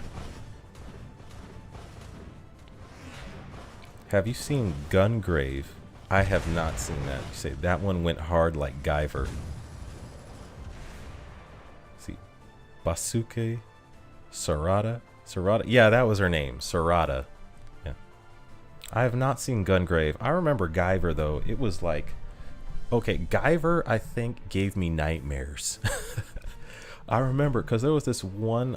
So in Guyver, he found it was an alien piece of technology that dives into your skin and turns your skin into some kind of bioweapon ultra suit.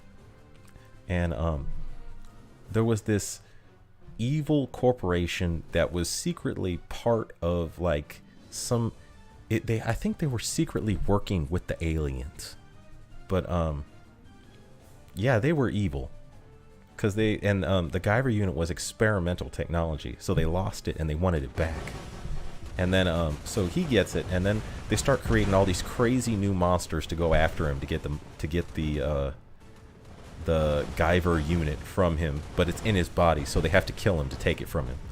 And I remember there was this one really ugly one called Enzyme, and Enzyme had acid blood, like Alien from Xenomorphs. Like if you cut Enzyme, this intense acidic blood would shoot out. And I remember there's one scene where Guyver has like this crush, because the Guyver is a high school kid, so he has a crush on this one girl at his school, and the evil corporation, of course, takes that girl and holds her hostage and says, if you want to see her alive again, you meet in this park, and you're gonna so he meets at the park and he sees her, and instead they bring this guy named Enzyme, and he has this brutal fight where they're literally cutting like body parts off of each other, and the acid is getting all over Guyver, and then finally Guyver brutally, horrifically dies. And that scene, I remember that scene, I was like, that was the first anime scene I watched where I was like, jaw dropped. I couldn't believe what I had seen on the TV. Like, I was just staring at the screen. I had no words. I was like, the hell did I just watch? Does life even have any meaning after this?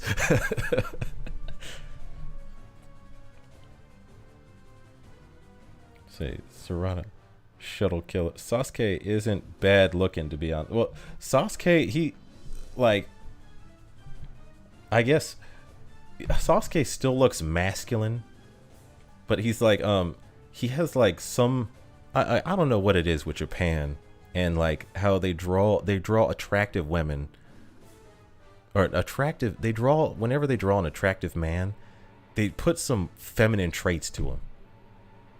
I don't know what is with that. But Sasuke he still mostly looks like a dude.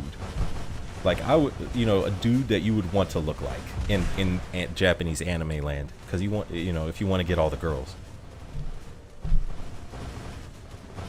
See, did you see the Guyver Figma action figure? It came out for pre-order recently. I did not see that one. See, Orochimaru was over 80 years old while Sasuke was 8. When Sasuke got to Orochimaru, that's child abuse in an anime. You're not wrong. You are not wrong at all. I always was looking sideways at Orochimaru and Sasuke when I was watching Naruto the first time. I was like, is this an analogy for something else? I need an adult.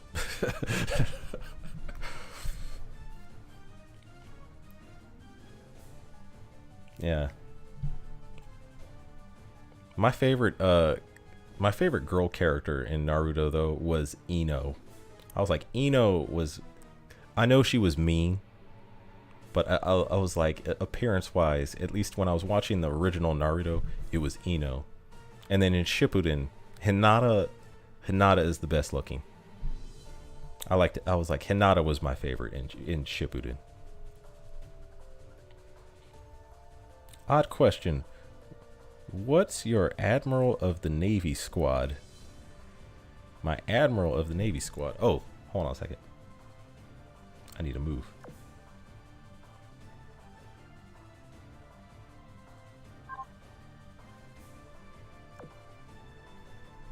Admiral of the Navy squad. You mean like... Oh, wait. You mean like in Azure Lane?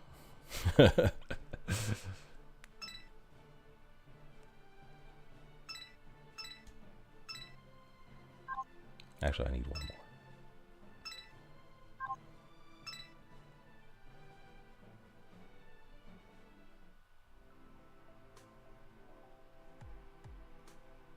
Admiral of the Navy squad. Huh.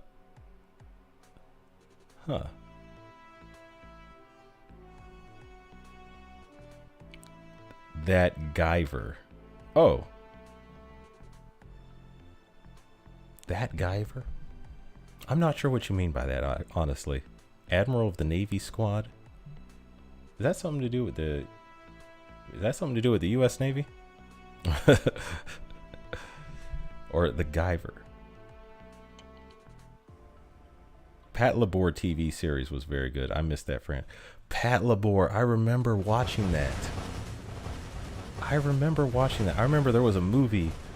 I remember there was 3 movies out. Because there was one movie they were shooting. Okay, I remember the robots.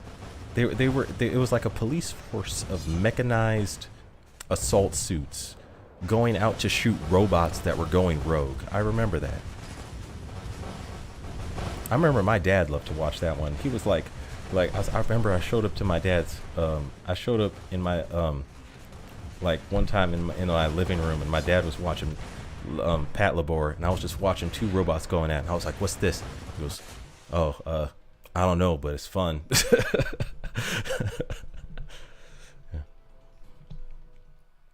Late 80s and early 90s anime OVAs were crazy violent. Yeah. OG is like, what is Scene trying to show me? OG's like, what is Scene trying to show me? You talking about or you talking about Guyver? See, the cat? Admiral of the Navy squad must be a PvP fleet. Oh, what is my PvP fleet? I'll show you that right now. Yeah. I have not been active in this PvP season. So my rating is not that high, to be fair, but I've been playing the PvP this season that much. Mainly because I got wrapped up in, so I got kind of wrapped up in Warship's Fleet Command. That game is surprisingly addictive.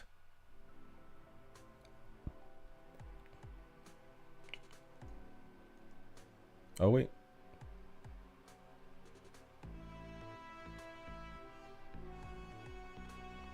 Okay, I'll go to my PvP fleet after this battle.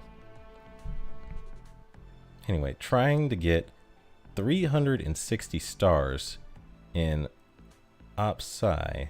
The RNG is killing me too much. RNG, you know, OpSci can be painful like that. OpSci can be very painful like that, it's true.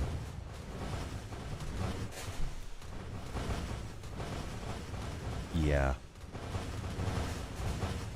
Had to farm all 100 points for little for me today. Was depressing. I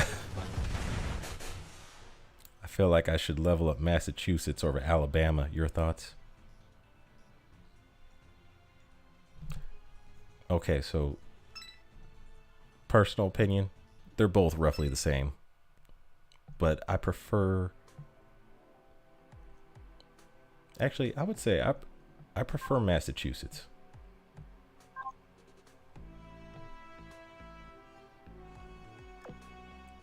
Alright, here's my PvP fleet.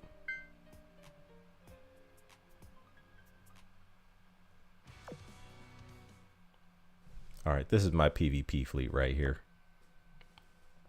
So, yeah, I have... It's very carrier focused. But so far. New Jersey. And here, I'll show you the gears. But I could even show you the reasoning behind all this. So... here we go. Yorktown 2, primary damage dealer. And on top of that, her so she has a rocket barrage that rips vanguards apart in no time flat. Like if her first airstrike gets off, the enemy vanguard is usually toast. Especially when she's buffed by especially when she's buffed by Stephen Potter. Because this gives like 15... Wait, which one? She has the air raid assistance skill. 15% damage increase for carriers. Total death. And then the trick about this, the Vanguard, is my whole Vanguard is focused on buffing my backline. So Columbia... So if you look at these two carriers, both of them are heavily buffed by Stephen Potter and Columbia.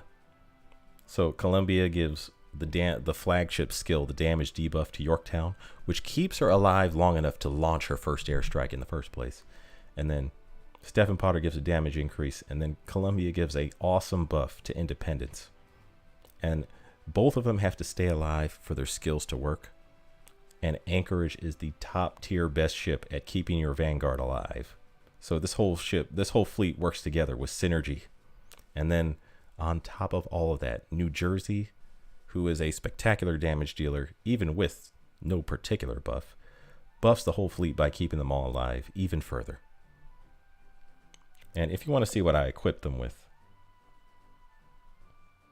also by the way,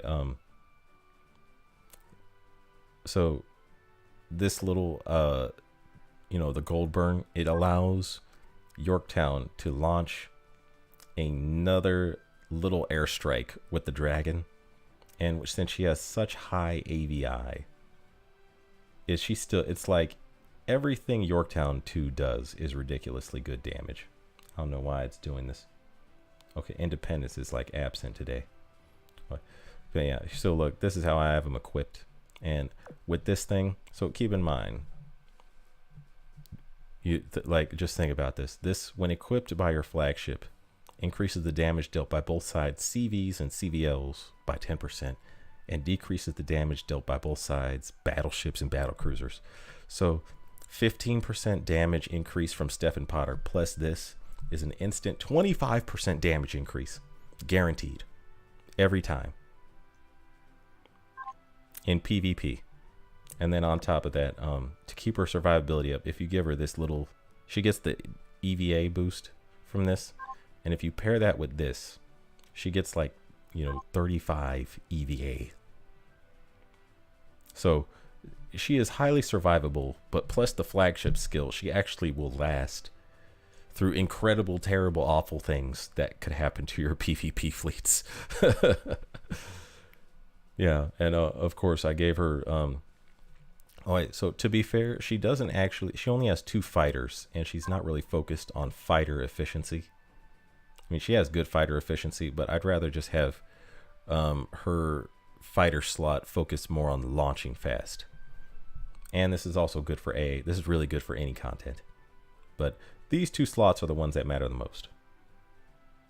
And then New Jersey. I've shown off this setup for New Jersey, and I'm convinced this is the best you could get for New Jersey. Wise, this has worked very well for me. Such high firepower and such high accuracy results in insane burning and shelling damage. And then she has a 5% damage debuff to the whole fleet. So that's awesome. And then Independence is an absolute beast. So even though she does not have, even though if you don't use an American fighter in her torpedo bomber slot, she has 4 torpedo bombers and 150% efficiency. And also, the torpedo bombers launch like fighters, and she has 4 of them. In PvP, that's almost cheating, because every fighter does crash damage. And I wanted her to be survivable mostly, so that's why she has rainbow gun. But yeah, on top, where is this? Okay, so there we go. So she increases every Cleveland's class firepower by 8%, but she also gets 15% AVI, 15% accuracy from sorting with a Cleveland, which is why I always sorted her with a Cleveland. Because she's Independence, to me, most of the time, she is my absolute top damage dealer. I like MVP almost every time I've used her. Yeah. And then one other thing. By the way, this gun right here was so hard to get. This gun, I look at this gun with pain. I just thought I would show you that. But yeah, she's my goal is to keep Anchorage alive as long as possible, which is why she has the beaver tag and the hydraulic steering. And I have actually been working a lot on okay, so you know what's funny is if you go to the fleet tech, you can see what I've done like fleet tech wise for each of these ships. So whenever you level a ship over to up to level 120, you get these little extra stat boosts onto your ships. And mine heavily focused is I'm working on heavy cruisers now, but so keep this in mind.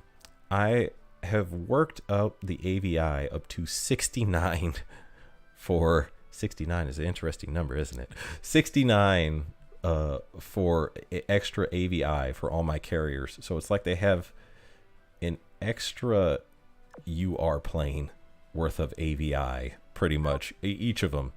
Each carrier has an extra like UR's worth of AVI, except for, well, no, light carriers do, but it's 57 for the regular carriers, but that's still close. And then I maxed out the reload for my carriers, by the way. So the max amount of fleet tech reloads you could get is 35, and I've maxed out the reload.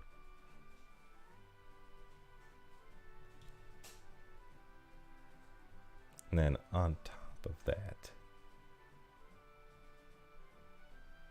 I'm working on the reload for battleships. It's going very slow. It's miserably slow. Atrociously slow, actually. I have gotten their firepower up to 1 SSR worth of gun. And then the number one destroyers took me a lot of time. But keep in mind also one other thing to add. Since I have the whimsical protector skill,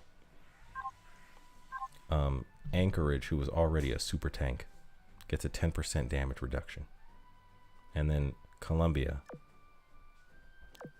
who is already a Cleveland with a firepower buff from Independence, gets a 10% damage increase from the whimsical protector skill. So she gets a firepower increase and a damage increase. And then a damage debuff from Sorting with New Jersey.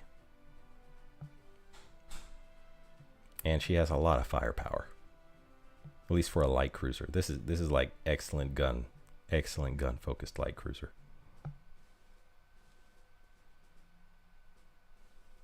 Yeah, I was always wondering. I was like, Columbia and Stephen Potter are like some of the best supporting ships, and they're both chewing gum. What's up with that? What's up with that? Say, a dissenting opinion. Alabama is a good mob fleet BB. Massachusetts is nothing special at all. See, looking closer, I still need to think this over. Alabama does have the damage. My PvP fleet is Musashi. Full focus on her to insta-kill anything with her 460 millimeters. See, I need New Jersey rerun. 6,064 power level. Wait, which one? Oh, yeah. Yeah. You know what's funny? I could raise her power level even higher if I gave her a Rainbow UR gun. Rainbow UR AA gun. Yeah. A Pancake Plane. That is the best fighter in the game, is the Pancake Plane, really. That is still the best fighter in the game, I'm convinced. Yeah. And my Musashi is 69,000 power level. Love. Yeah, Musashi is up there. Drake gun is impossible. I still need to do BB reload. Yeah, for a while I was only using light cruisers, so I kept focusing exclusively on upping the stats of light cruisers, and now I kind of regret doing that. But that was in the early stages. I don't really regret doing that. So I still use light cruisers, but I was trying to I was really trying to up their damage, so I almost maxed out their firepower and reload and EVA. And it was like, dang. Yeah, actually this was probably still good because I still use light cruisers heavily, but I really wanted high damage because the light cruisers have all the good skills. And now there's some destroyers that have good skills, but at first it was only light cruisers had all the good skills.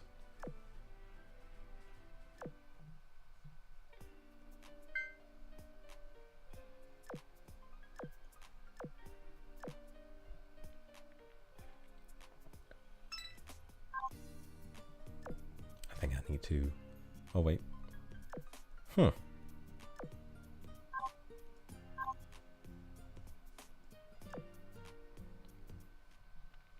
Yeah, this thing. Who is the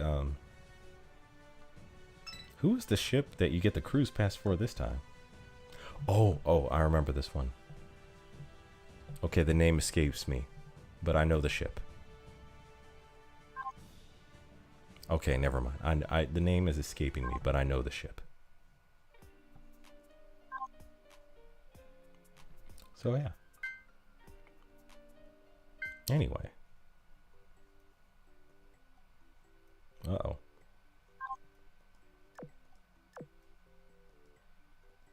Yeah, if you can see, I'm really trying to raise the stats for heavy cruisers. I neglected heavy cruisers for far too long.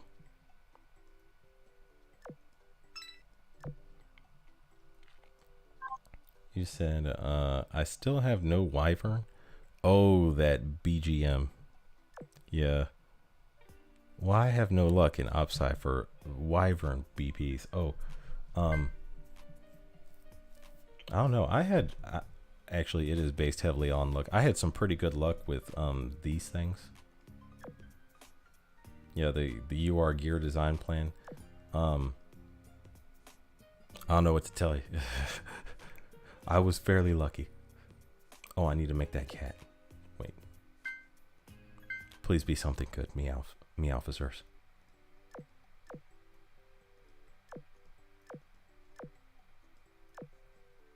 Mm-hmm.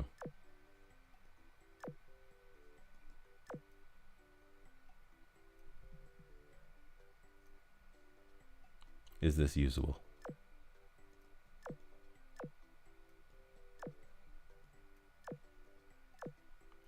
Somewhat. Somewhat usable.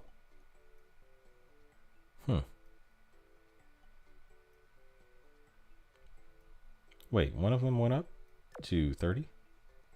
Let me see this. Oh no. Okay, that one is still 29. I thought this one had gone up to 30. Okay, it's got a long ways to go before going up to 30. Never mind. Never mind that. Anyway. See. At least I have 12,042 cubes. Can't complain on that front. I got like 600-ish. Yeah, I'm trying to save cubes for the next UR event because if my implacable roll has told me anything, it is that I cannot depend on chance. That implacable roll was so painful. I'm still, every time I think about it, I get like, you know, PTSD flashbacks. Vietnam. Fortunate Son starts playing in my head. The damn implacable.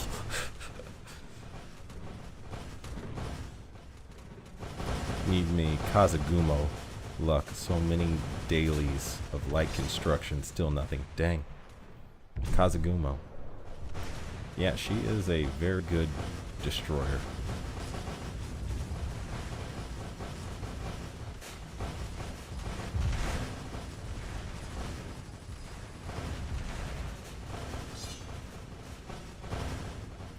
Alright, well. Whoops. Actually, I think I might have to end the stream soon. Yeah, I think I may have to go soon.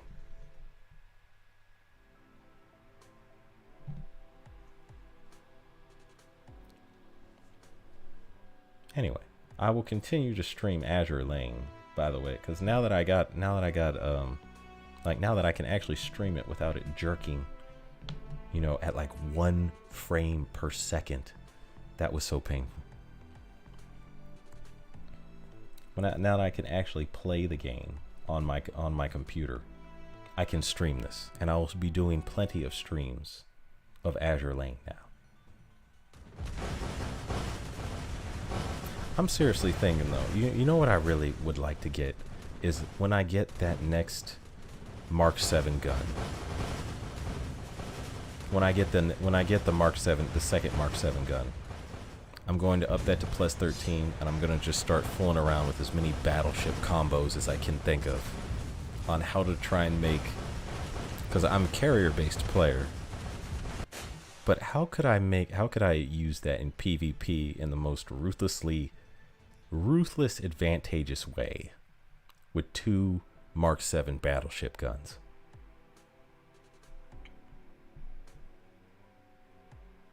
I already have some ideas. Pure evil ideas.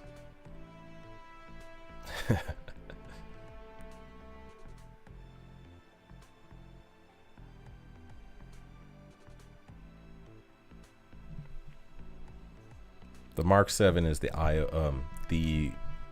New Jersey gun. The New Jersey gun, like the URHE triple gun. Yeah, when I get that New Jersey gun, I will have 2 New Jersey guns, and I'm sitting here thinking, who would be best to team up with New Jersey? Because after New Jersey, the best American battleship is maybe Georgia. But then there's other non-American battleships you could team up with, like, actually Vanguard's very good.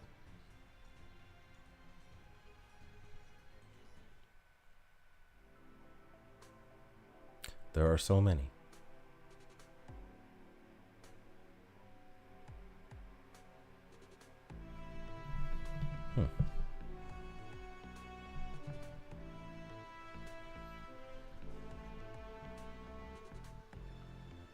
I want Yamato or her sister Shikishima.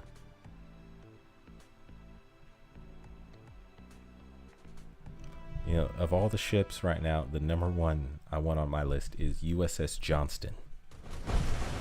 I really want USS Johnston. That's the destroyer I'm most hyped for.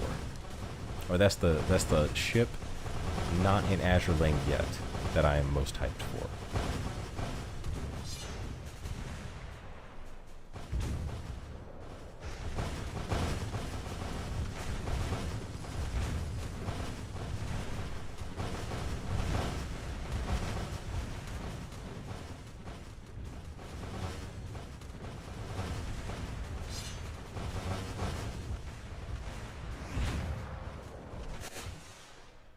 Yamati Beehive Gun when?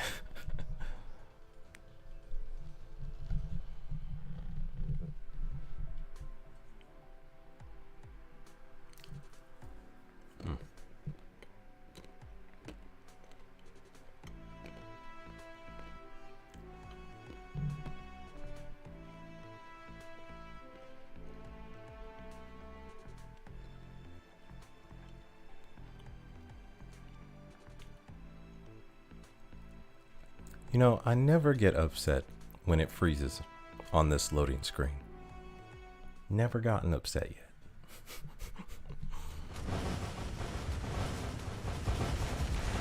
French UR when? You know what I'm wondering? Are we ever going to get an Italian UR ship? Because it feels like the Italians might be overdue for one. Who knows? An Italian UR ship.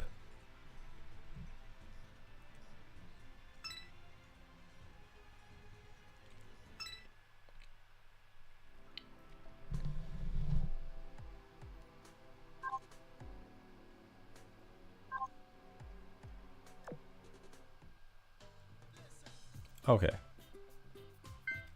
Anyway, I think I will have to go soon. So, this has been very fun.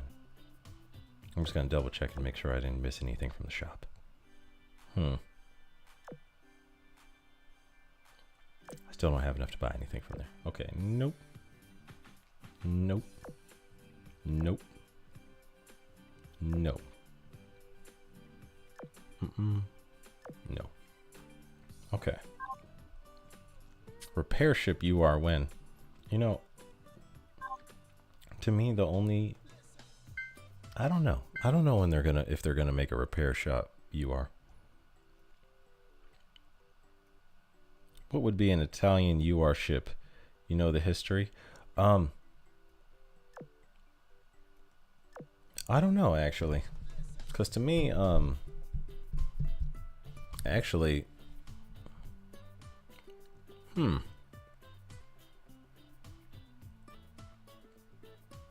I don't know. Now I'm thinking about it, like, okay, when I think about what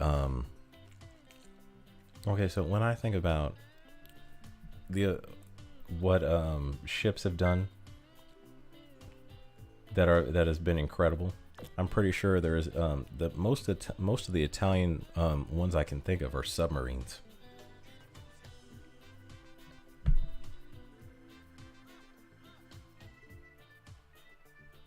And none of those submarines would be UR worthy.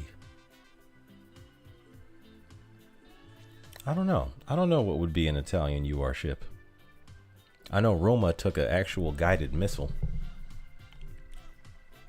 To me, I would have probably said maybe Roma. Maybe, actually, no. Did she get sunk from that guided missile? I think she did. Never mind. Roma's appropriate. French as the Alsace class, as you are. Huh. Okay. Okay, I think I will have to end the stream now. This has been fun. I will continue to stream Azur Lane again. And this has been amazing. I enjoyed this stream with you guys. And I will return with more Azur Lane content. And I will be thinking about that the glasses tier list video. Because there's definitely enough glasses wearing Azur Lane ship girls to make a video on something like that. So I'm going to keep that in mind.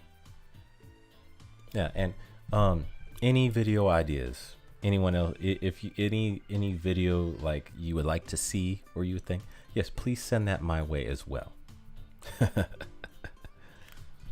Anyway, I will see you all on the next stream.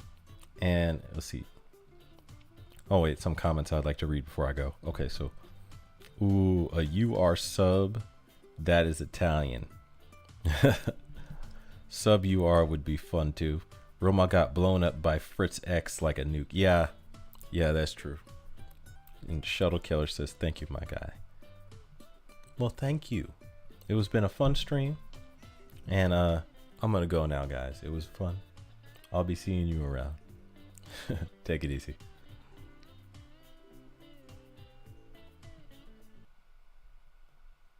Oh, whoops.